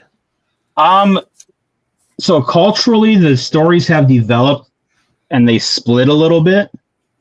But if you follow it back far enough, the idea of a siren and mermaid both come from the same place. They both come from the same place. But like I said, at some point, the legends kind of split a little bit. It's kind of like vampires and zombies. A lot of people don't realize vampires and zombie lores, if you trace it back far enough, come from the same cultural idea of a creature. And at some point, they split, one being the blood-sucking vampire and one being the undead zombie. It became a cultural difference. Going back in the day, a lot of zombies had vampiric tendencies, or a lot of the vampires were described as rotting zombies. So once you go back far enough, a lot of times you find connections with this stuff. Wow. Yeah, whenever I was doing the Girl Scout murders, I got the opportunity to speak with some shaman here in Oklahoma, and I made the mistake of to them. I told them, about the dog man, and they kind of laughed at me, and they're like, well, that's the white man's name for it, and they kind of argued with me. They were like, the dog man and the Sasquatch are the same thing. And I said, how are they the same thing? You have a a werewolf looking creature, you have a more of an ape looking creature. Right. He said, does a Chihuahua look like a pit bull? He said some have long noses, some don't. Some have tails, some don't. Some dogs are larger, some are smaller. He said, but they're all the same thing. And I was like, sure. And I understand that grouping. My only thing I would bring up if somebody told me that was structure, right? So we have the Dogman reports where they have ape-like eggs, right? Regular legs with a regular knee structure. And then we have reports of the ones with the hawks, the dog structure. To me, that's a huge anatomical difference.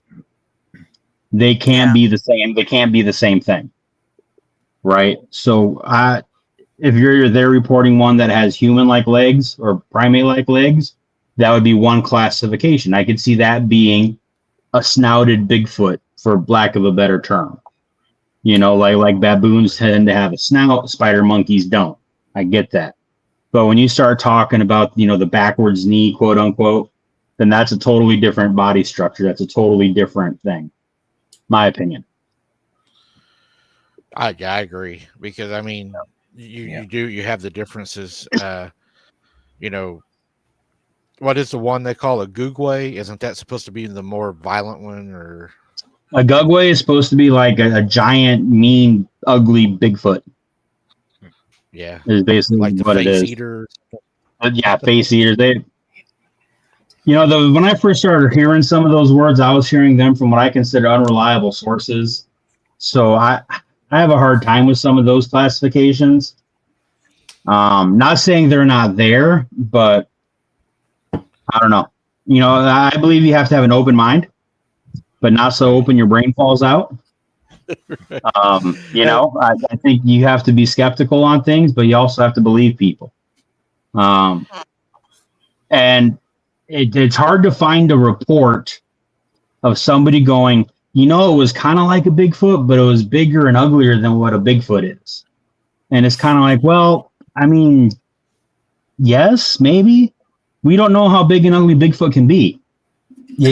So to classify it based on that is a little hard for me. I need a little more substantiation to that. Like the Beast of Seven Shoots photograph, people are going, "Oh, that's a Gugwe," and it's like, how you can't say that. You don't know that. Right. It's not clear enough to pinpoint exactly what it is. Right. Does it appear to show some kind of a protrusion as a snout? Absolutely, it does. But we don't get much more detail in that. We can't even tell what that white thing is that it's holding. Right. Some people say it's a dog. Some people say it's a pig. Some people say it's a bundle of clothes. I mean, we don't know. One of the things that irritates me is when people talk about conjecture as fact. And that's one of my biggest pet peeves. It's okay to say this is what I think it is because this. But when somebody comes out and says, I know this is what it is because, well, look at it. Well, I'm looking at it too, and I'm not saying that's what it is. So to me, that's not good research. That's not sound research at all. And I'm really big on the research side of stuff. Exactly. Right. Whenever I worked and I was a captain and I was over the other officers' report writings, they would get a call of a prowler that was the homeowner might say it was a Sasquatch, right? So right. If they wanted to add that into the report, they had to say the homeowner reported they believe that's what it was, but the officer can only report on what he physically seen, what was tangible, Yep. Yep. And I think that's important.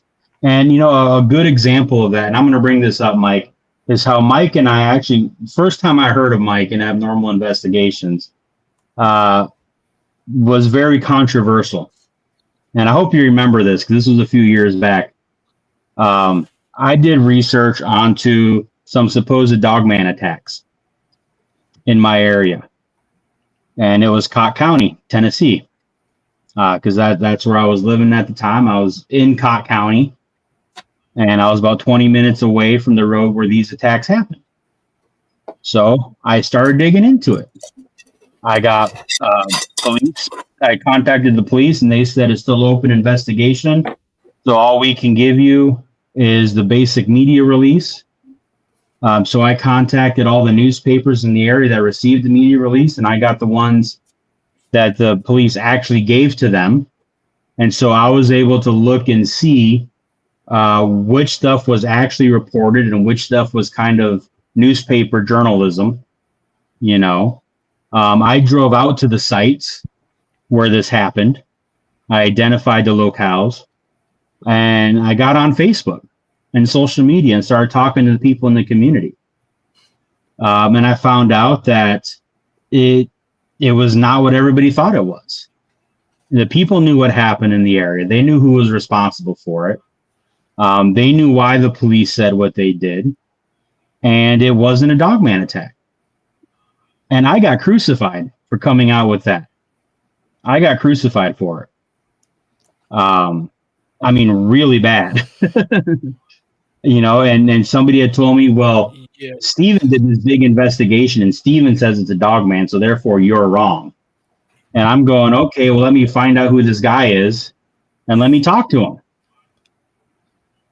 You know, and then I said, well, where is he at? Well, he's abnormal investigations. And I said, okay. And then they named another guy that I'm not going to mention because I don't do that.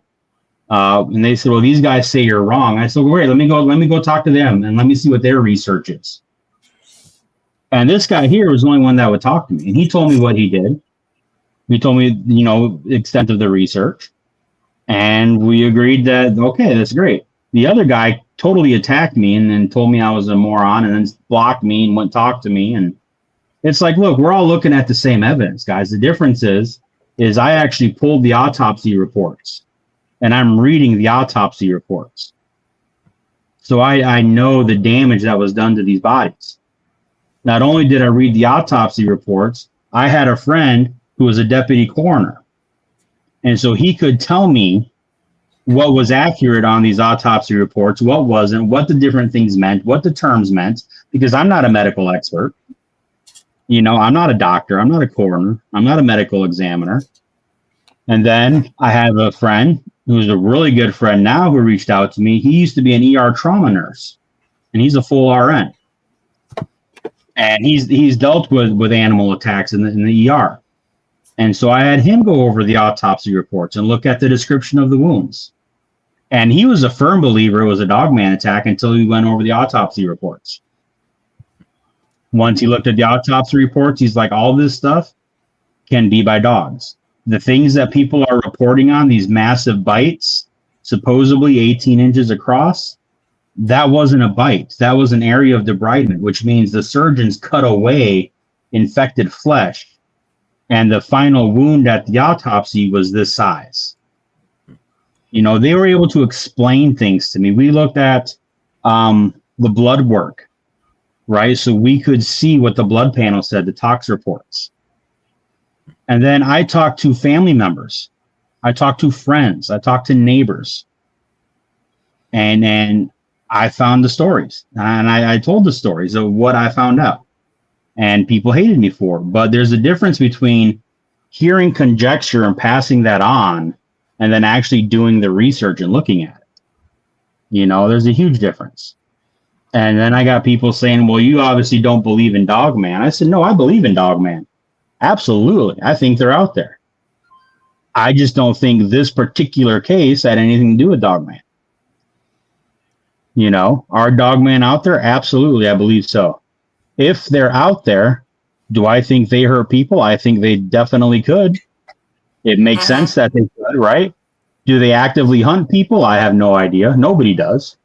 Mm-hmm. All we have is stories and conjecture, right? And as much as I believe witnesses, it's hard to assume intent, right? They even tell you, and I'm sure you probably know this, Mike, when it talks about, you know, criminal background, you can't always assume the intent of somebody. You can look at their actions, you know what they did. You can't always know why they did it. Right? So all these things you have to look at if you're doing honest research and not just going for the headlines, not just going for the clicks. You know what I mean? Not just going for the viewers and the subscribers. And that's not me. I'm not a YouTuber. I have a podcast, sure, but I don't make any money off it. I don't care how many people subscribe to it or watch it. It's not what I do it for. You know, we were talking about that a couple of days ago too. Just the fact that, sometimes the truth is not what people want to hear, but because it's not what they want to hear, you turn around and try and tell them that, and they get upset, mad, and start to argue with you. But I do have to say, I think it's funny though, because Mike still argues with me that first interview that I did with you and him. He says, "You set me up." Like, no, I did not. It was not a setup. It really wasn't. Not at all. Nope. I am so not about the drama. I want to share information. I don't care. If you don't like me, that's cool. I don't care. If you don't agree with me, that's even better. Right? Because we learn from a good, healthy debate. Yeah. Right. We learn from that. Right. There's stuff I can learn from everybody that disagrees with me. But we have to be respectful. We have to understand we only know from our own experience and our own research, and we could be completely wrong. We don't know. I don't know what Harold's been through. I don't know what he's researched. I don't know the stories he's had. I don't know his life experience. I don't know Jess. I don't know her life experience. Well, I mean, I do a little bit, but you know what I mean? Like, we don't know. Right. And we can debate on things. Just because I've heard this story so many times doesn't mean that's an attribute for every Bigfoot out there. Right. You know, we have to be open to that. And all these factions, all these wars, all these, well, this person said this is, I hate that. I will block somebody so fast for that. You get personal in it, you start getting insultive, call me names, I'm done. You know, it's not worth it anymore. But if we disagree and we have a good, healthy debate, I'm all about it. Even if it gets heated, even if we're like, oh my God, I can't believe this. Why do you know, I'm all for it. Let's do it every time. You know, always. That's it. That's how we learn and how we grow. I've changed my mind on a lot of things over the years. You know, we have to. Yeah. That's just. Even since I've gotten into this field, there have been things too that I've completely changed my thought process on too. So absolutely, I was a big believer in the whole Bigfoot's just an ape thing. Yeah. You know, but again, as I do research and as I hear people and I talk to people individually, not just what I see on TV, you know, but when I talk to people face to face and I hear their stories and I see their emotion and I can read them pretty good, and you can tell they're not lying. And I put it this way, they firmly believe what they're saying. Right? Now, what they saw or what they believe they saw might be different than the reality of it, but that doesn't make them a liar. That they're telling me exactly what they perceived. Right? And if anybody studies psychology of sightings and witnesses, you know that people perceive things differently. Right. And you have to understand that. You know, and I have heard the stories. I have heard the weird things. And I have to go, I don't understand it. But that doesn't mean it's not true. That doesn't mean you're a liar. It just means I don't understand it. Yeah. You know, and you file that away until you hear another story like it. And then you can kind of start putting two and two together, you know? Right. If you're going to call yourself a researcher, I think that's how you have to do it. You know? Yeah. There's always a different story. There's always a different way, a different perspective in every single case out there when you're dealing with a basically unproven cryptid, right? You know, but by standards, it's unproven, except for those that have personally seen one. You know, right? Personally seen one. It's going to come out. It's going to come out in your emotions and in the way you tell it. Whether someone's going to believe it, and the ones that end up don't believe it are the ones that don't really look into other cases. They focus on yours, and they're like, yeah, that can't be. Yeah. So with my background, I started I'm a voracious reader. I am a nerd 100%. And I devour books. I did devour books. I don't read that much anymore. But about the age of 12, I started reading just books on anything 14. Any book I could find in the school library, in the public library, that was about monsters, UFOs, ghosts, Bigfoot, Loch Ness, anything like that.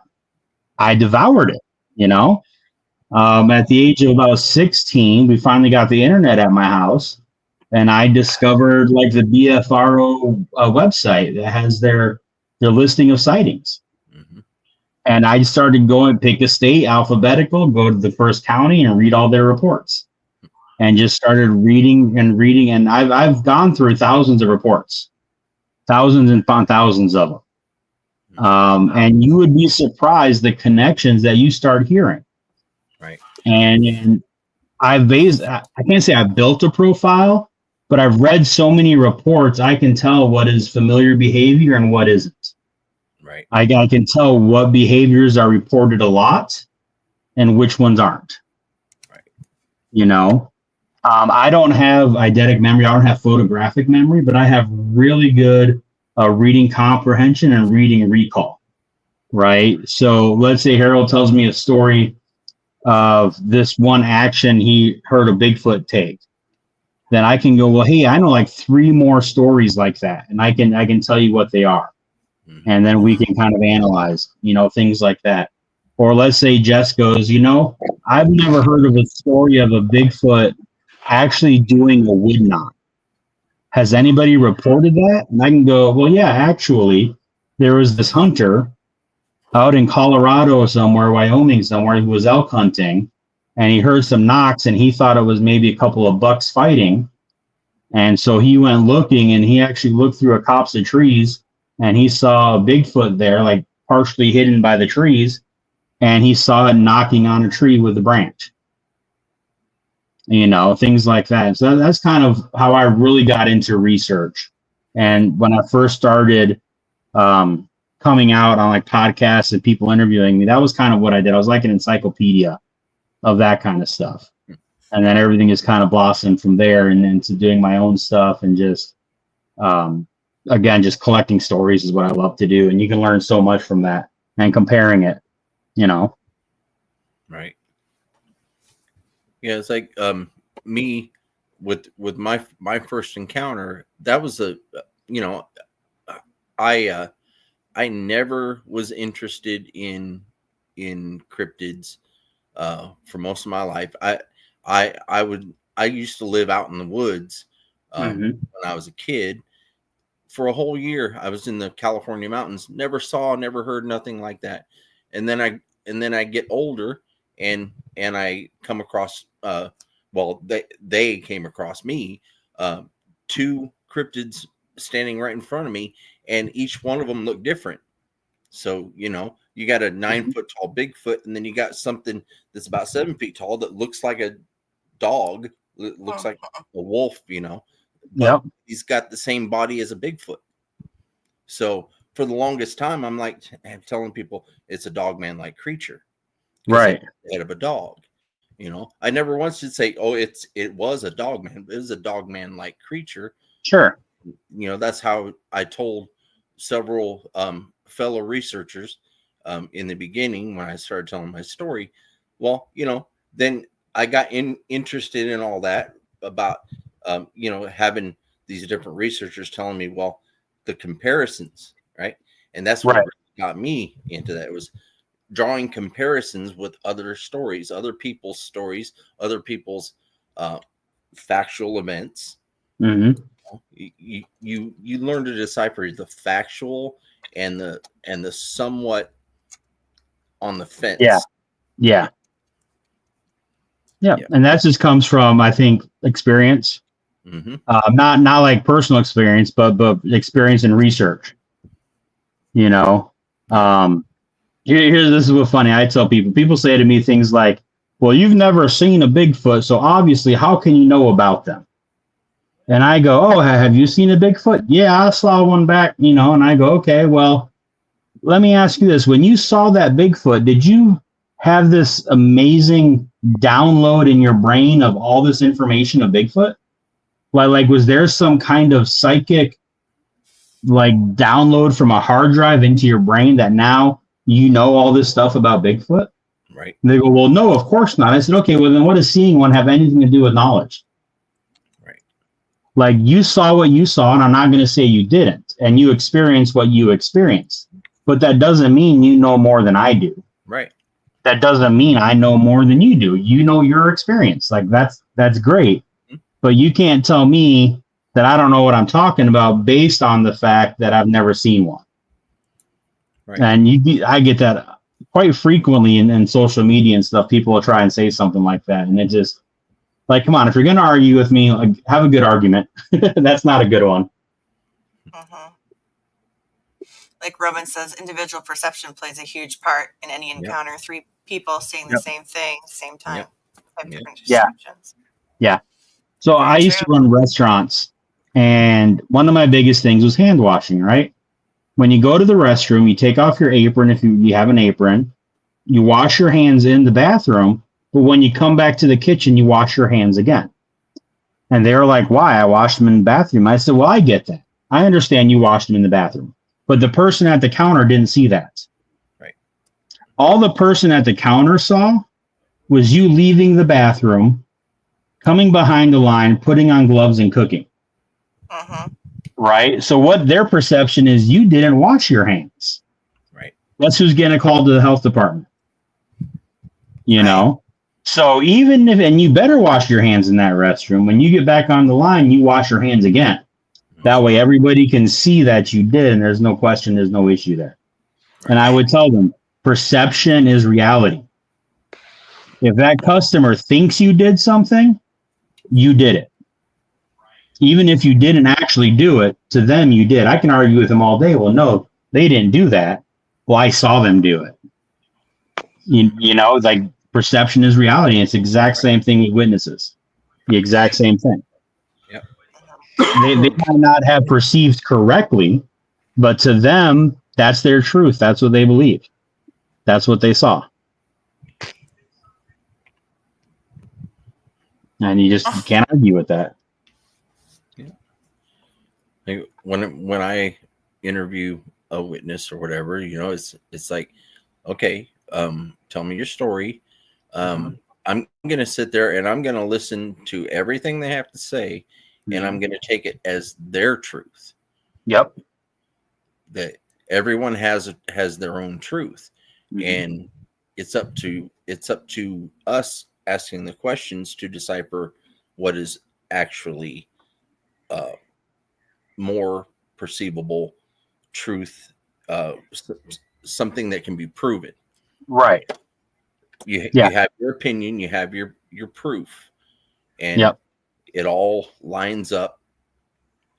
And every single person that you interview, that you don't call them a liar. You know, no. You don't say, well, you know, that I don't think that's true. It's like, okay, that's your story, your truth. Thank you. I'll go through my notes and I'll compare, and then I'll get back with you. Yep. I don't think I've ever come across somebody who you could tell was genuine, who had a story that was so far-fetched I couldn't believe it. When it comes to Bigfoot stuff. Now, I had a witness I troll a lot of like outdoors groups, hiking groups, mountain groups, because that's what I enjoy too.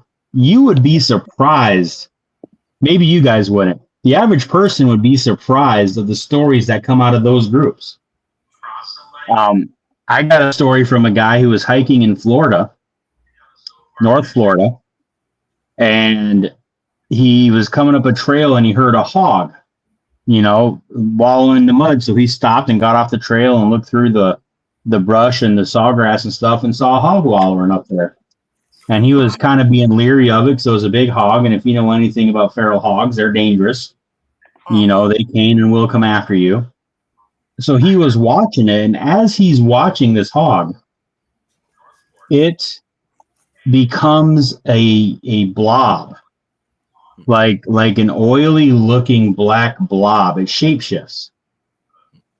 And then from the blob, it shapeshifts into a person. Like a full-blown person wearing clothes and sunglasses and a camelback for hydrating. And he said it terrified him, and he turned around and ran the 5 miles back to his car from where he was hiking. Now, I met this guy in a hiking group. He was like, dude, I've seen something weird. Has anybody seen anything weird out there? And so I messaged him. I said, hey, man, I'm into all kinds of weird stuff. What happened? And he tells me that story, and he's going, I'm not crazy, dude. He's like, I don't do drugs. I don't drink. He's like, I might smoke a little bit every now and then, but I wasn't at all on this trip. He's like, I don't understand it. He's like, I'm afraid to go back out in the woods. You know, he wasn't looking for attention. He wasn't posting to Bigfoot sites. He wasn't trying to get a hold of a YouTube guy. He was literally trying to find some answers to questions that he had. Right. And he just messaged me the other day, and we were talking about some stuff that had to do with it. He's still trying to figure it out. And this was several years ago this happened. And he'll still message me sometimes and go, hey, man, I came across this idea. What do you think? And because it's a completely unknown. Like, who's ever heard of a report like that? An eyewitness watching shape-shifting from an animal to a person. Right. You don't, you know, you hear, like I've heard stories of it went into a bush and came out something. A deer ran into a bush, came out the other side as a person. I've heard that, you know. But this guy literally described in detail how this thing transformed. And you know what was wild about it is he described the blob as, he said it looked like it would be oily, like shiny, like an oil spot. And that kind of rang a bell with some stories that I heard. And so I asked him, what about like a giant black plastic bag? And he was like, you know, I can see where somebody would describe it like that.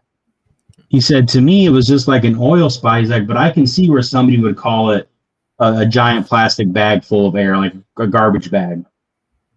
Because I had heard stories of people seeing these black bags floating through the air, either along the ground or up in the sky, but not like being blown along in the wind, right? But just moving like an entity and moving around and changing in directions, but described as like a black garbage bag. Very rare. I think there's a podcast that does some series on it. It's oh Cal, what's the name of that podcast? I can't think off the top of my head. I've been drawing a blank on it. It's it's been around for like a decade. It's a really good one. I'm trying to think of the name of it. But they have a whole series of reports that people are calling in and talking about that exact phenomenon. What they're calling a black plastic bag flying through the air or moving around or seeing it drift across the yard, you know? And is that the same thing? I don't know. It's possible. But that's what it reminded me of. Right. But I talked to this guy, and he sounded absolutely sincere. Like, he answered my questions. I couldn't trip him up on anything. You know, I'd ask him one question, and 4 days later, I'd ask him again, you know, in a different way, and he'd give me the right answer, you know. So, as far as I can tell, he's being 100% truthful with it. But what do you do with a story like that? You know? I'm not going to go into some made up, oh, well, what you saw was an Irish, you know, puka that came to America. And come on, I've heard people try and put out explanations like that. You don't know. Come on, you don't know. You can make a lot of comparisons, but it doesn't mean that it's matching the story. That's it. That's it. You know, one of the things that I try and do when I hear a report is find out what is conjecture or what is them trying to describe something and what it is they really saw. Yeah. You know, and like your example was perfect, right? You saw what you would call a dog man, but it wasn't really a dog man, but that's all you need to call it. You know, and as you learn more, you learn more and a better describer, a better description. But, you know, if you've never even heard of a Bigfoot, how are you going to describe seeing a Bigfoot? Right. You know, we look for certain things that they're not going to look for. Like we might ask them what the nose looks like. And they're going to go, I don't know, like a nose. Like, I don't understand the question. You know, that may not have been something they ever even looked at. You know, I had a guest on my show last week where she was raised a city girl, you know, country club in New Jersey, just outside of New York until she was 15, moved to the deep woods of Vermont, where they built a house in a field in the middle of the woods, and it was like a Bigfoot corridor. And she started having Bigfoot experiences, but she didn't know what it was. She didn't know what Bigfoot was. You know, she described that she randomly on this logging road behind their house, they'd have hairy trees in the middle of the road. Like tree stumps, like standing in the tree, but they were tall. They were like 6, 7, 8 foot tall. She called them hairy trees, and she didn't understand. And sometimes the trees were there and sometimes they weren't. Moving hairy trees. Yeah, well, she never saw them move. They would freeze. Okay. And so to her, they were hairy trees.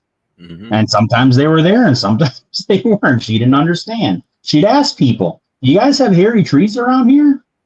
And they look at her like she was nuts.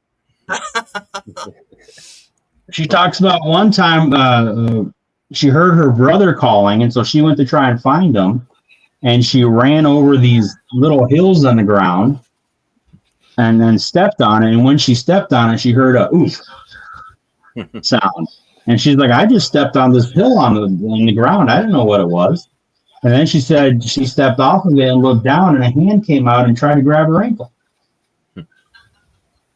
She didn't know what was going on. She never even heard of Bigfoot. So how do you describe something like that without making yourself sound crazy? You know? Yeah. You can't. And so you have to, as a researcher, we have to be able to hear what they're saying, but then hear what they're meaning. Yeah. Right. You know, and I think that's really important. Yeah. Are you back there, buddy?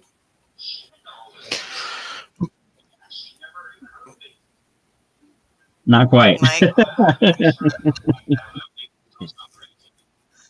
My internet is really messed up, guys. I'm not ignoring anybody. I'm in and out, in and out. I'm just trying to listen. Sure. When I first started podcasting, I was in my car on my phone because I was living up and working in Gatlinburg up in the Smoky Mountains. And I had to stay in the parking lot at my work to podcast because I was living in an RV. Wow. And I didn't have any signal up in the RV in the mountains, so I had to stay in. So I understand the signal issue and the internet issue for 100%. If it was raining, I couldn't do a podcast. Yeah. Oh, and the weird thing is, it says I've got good connection. The Wi-Fi is up and everything, but it just all of a sudden it just hit. It just started just going crazy. Yeah. And we're not talking about any of that weird stuff that usually gets our show shut down, so I think we're safe from that. For once. Yeah, we was being relatively nice.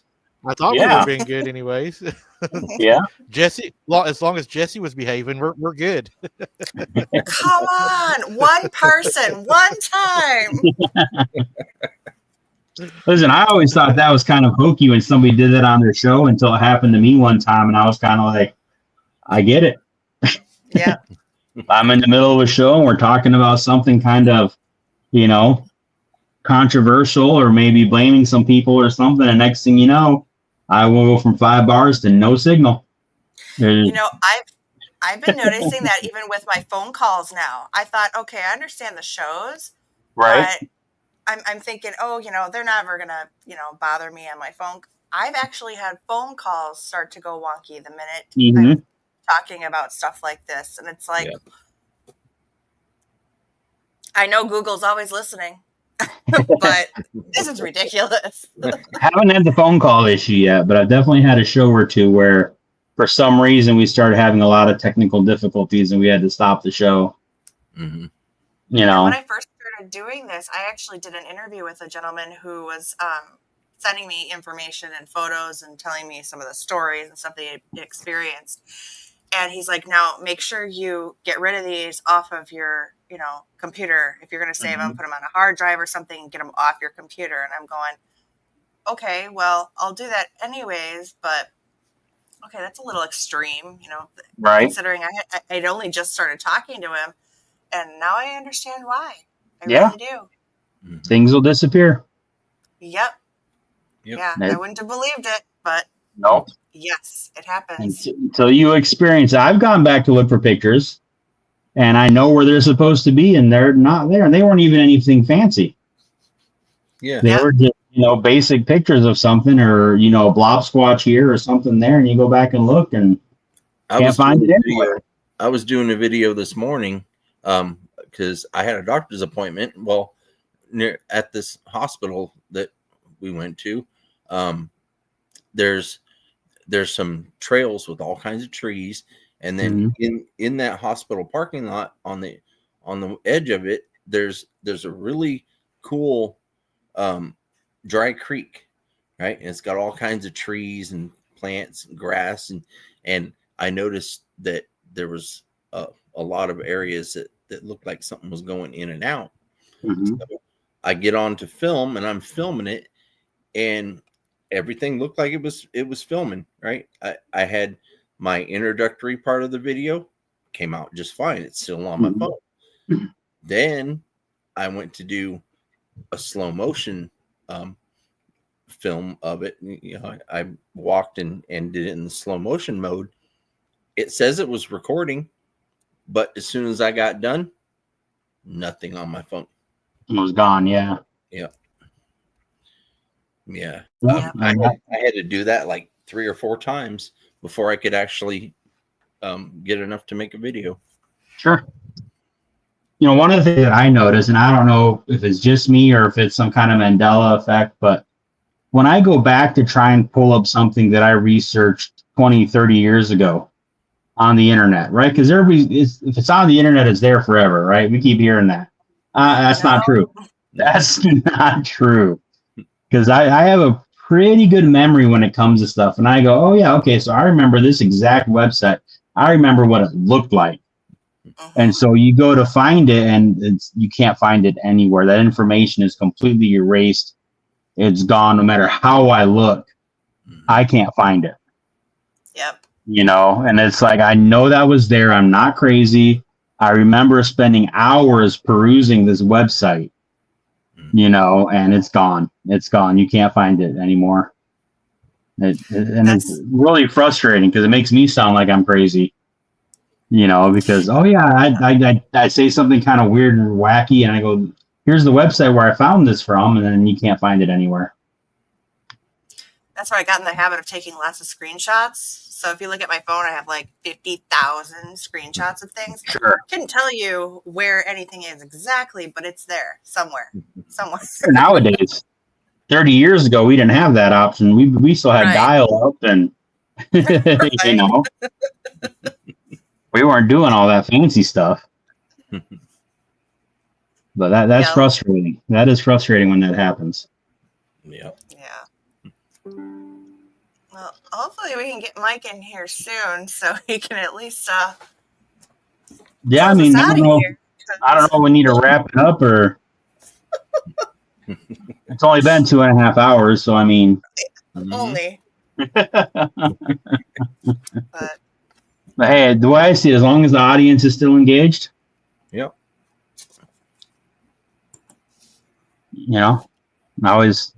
my show is only an hour. I have an hour time slot. I'm pretty not rigid, but pretty close on that because we have other people that do shows on my channel.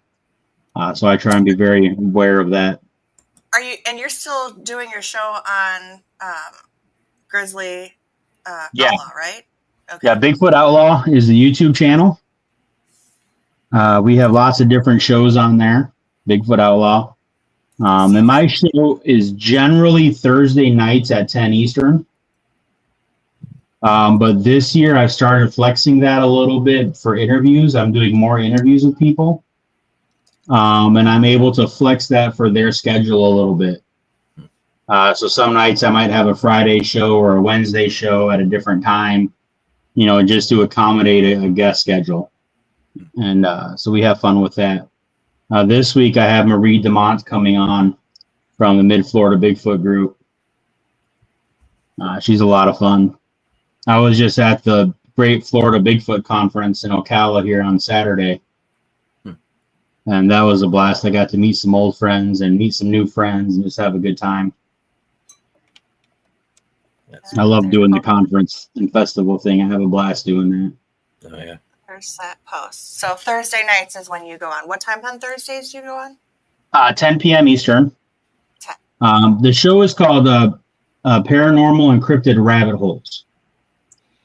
And we just generally call it rabbit holes. So if you go to the Bigfoot Outlaw channel and you pull up the playlist or the podcast list, you'll find it in there. Paranormal and Cryptid Rabbit Holes. I got, 60, 70 shows on there now. Yeah. The first 3 shows on the channel weren't me. That was before Grizzly invited me to come podcast with them. But after that, I'm kind of on there doing the whole thing. It's been fun. It's been a blast. Usually we do about an hour, and I do different topics. Anything. I do a lot of viewer requests. They'll ask me to dig into something, so I'll just pinpoint that subject and dig into it and see what we can find. I've done the Kandahar Giant, which was a good one. I looked into that. I figured out, where it first came from, who first brought it to light, all the different versions of it. And then I analyzed all the specs in the story. So if they said, we had this gun or we had this helicopter or, they used this jargon, I referenced it and I found an actual military person, a specialist, and said, hey, is this something they would really say? Is this a gun that they would really use? You know what I mean? And analyze it that way. And that's just kind of what I dig. I try and go down the rabbit hole and really get to the bottom of stuff. And then I just let the viewers decide. I just try and present the information, all sides of the story, and say, what do you think? Is it real? Is it not real? You decide for yourself, but here's the facts of the case, I had a series that I did, which is an ongoing series called the Cryptid Urban Legends. So I take all those stories that we all know, Leif Erikson seeing Bigfoot when he first came to America, Lovelock Caves and the red-haired giants, and I analyze those, and I see if those are real or not. And I hate to say it, but neither one of those are real. None of them actually happened. But I know. I was bummed. I was hoping the Vikings fought the Bigfoot, but it didn't happen. That was never intended. When you go down that rabbit hole far enough and you get to the beginning of where that comes from. And I even went so far as to buy the English translation of the Adventures of Leif Erikson, the actual books where those came from, the actual Nordic stories in an English translation. So I could read exactly what was written. Wow. That's what I try and do. That's how far I try and take things back when I'm investigating this stuff. And basically, it ended up being an old Bigfooter. I don't remember if it was. I think it was Renee DeHindren. Might have been somebody else. Had read a commentary about the story of Leif Erikson coming to America, and he read a part about the barbarians coming out of the woods and stuff. And he said, well, maybe by the description, they were big and hairy. Could that have been Bigfoot? We don't know. So that was his little innocent comment that he wrote in his book. Might have been Peter Barron. I can't remember. I got a copy of the page of the book that has the quote. And from that little question that he asked, built this whole legend of Leif Erikson seeing Bigfoot when he came to the States. And like I said, it just didn't happen. It's a great legend, but it didn't happen. Yeah. Michelle, are we Bigfoot Outlaw Radio? No. So Bigfoot Outlaw Radio doesn't really exist anymore. That was Matthew Knapp, back with Coonbo and Bear and those guys. They had Bigfoot Outlaw Radio.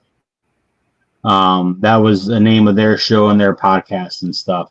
But they're defunct. Matt does, was it Crossroads now? I think it's called Bigfoot Crossroads. No, Grizz started as Grizzly on the Hunt, and he started Bigfoot Outlaw, a YouTube channel. And it's not the Bigfoot Outlaws, like Bigfoot Outlaws Radio. It's Bigfoot Outlaw. And he's actually gone through and trademarked the name and stuff. And I know this because we had people claiming that we were stealing names and that it was trademarked, and Grizzly took care of that. He contacted Matt and everything, and they discussed it, and it was the whole thing. But no, it's not Bigfoot Outlaw Radio. It's just Bigfoot Outlaw. Yeah. That wasn't my decision. That was him.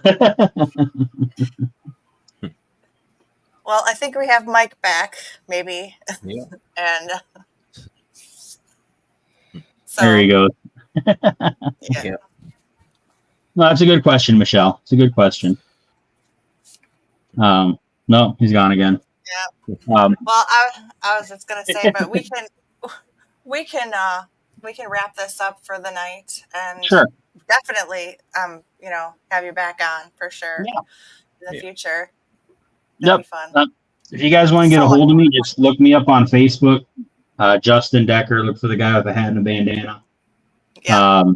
Jess is on. I'm friends with Jess. I'm friends with Abnormal Investigations and Stephen Michael, whatever he goes by, whichever name. So if you guys are friends with them, you can find me by connecting to their friends list, or just look me up. I'm always open to talk. I don't have a private page. It's just public to everybody. I have a ton more pictures of growing up in South America. If anybody wants to come and just feel free to peruse. I mean, it's all open. I don't hide anything. I keep it as transparent as possible.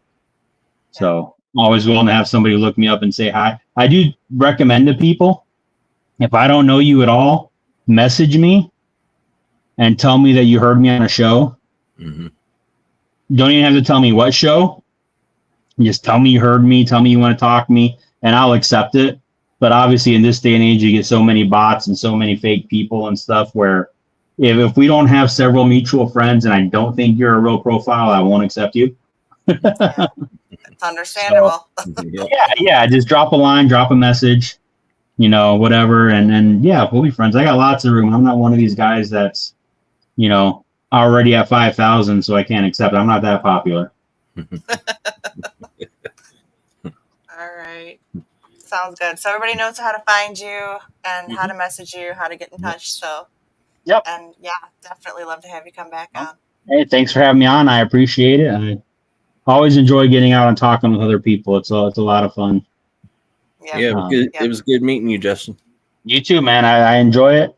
Maybe someday we can meet up and have a campfire and just hang out and talk. That's what it's about, man. To me, it's about having friends and having fun. Hey, maybe we're pushing for I'm trying to keep him on that. We're trying to push for that camping out, the Bigfoot camp out, squatching camping. Yep. It's becoming popular. So, yeah, that'd be great. All right. Well, thank you, Justin. No problem. You guys have a great night, and I will talk to you all later. All right, you too. All right. Can you guys pull me off? Nope, you'll have to. There we go. All right. So yeah, I know he's having a lot of technical issues with the internet and stuff, and he was having issues last night too. So, which is why he didn't do the interview last night. So, but unfortunately, it is what it is. But I do thank everybody for being here. I thank you and Christy for being here, Harold. I appreciate it. Always a pleasure. Always great having you guys on. So, I'd like to thank everybody in the chat also for being here and watching the show tonight. We appreciate you. I would normally do our typical walkout, but since Mike is not here, kind of in the background, maybe. God bless you guys all for being here and supporting us, and much appreciate you. And purple and green hearts and red hearts for the boys. And yeah, we'll see you guys all next time. Have a great night, guys. Night.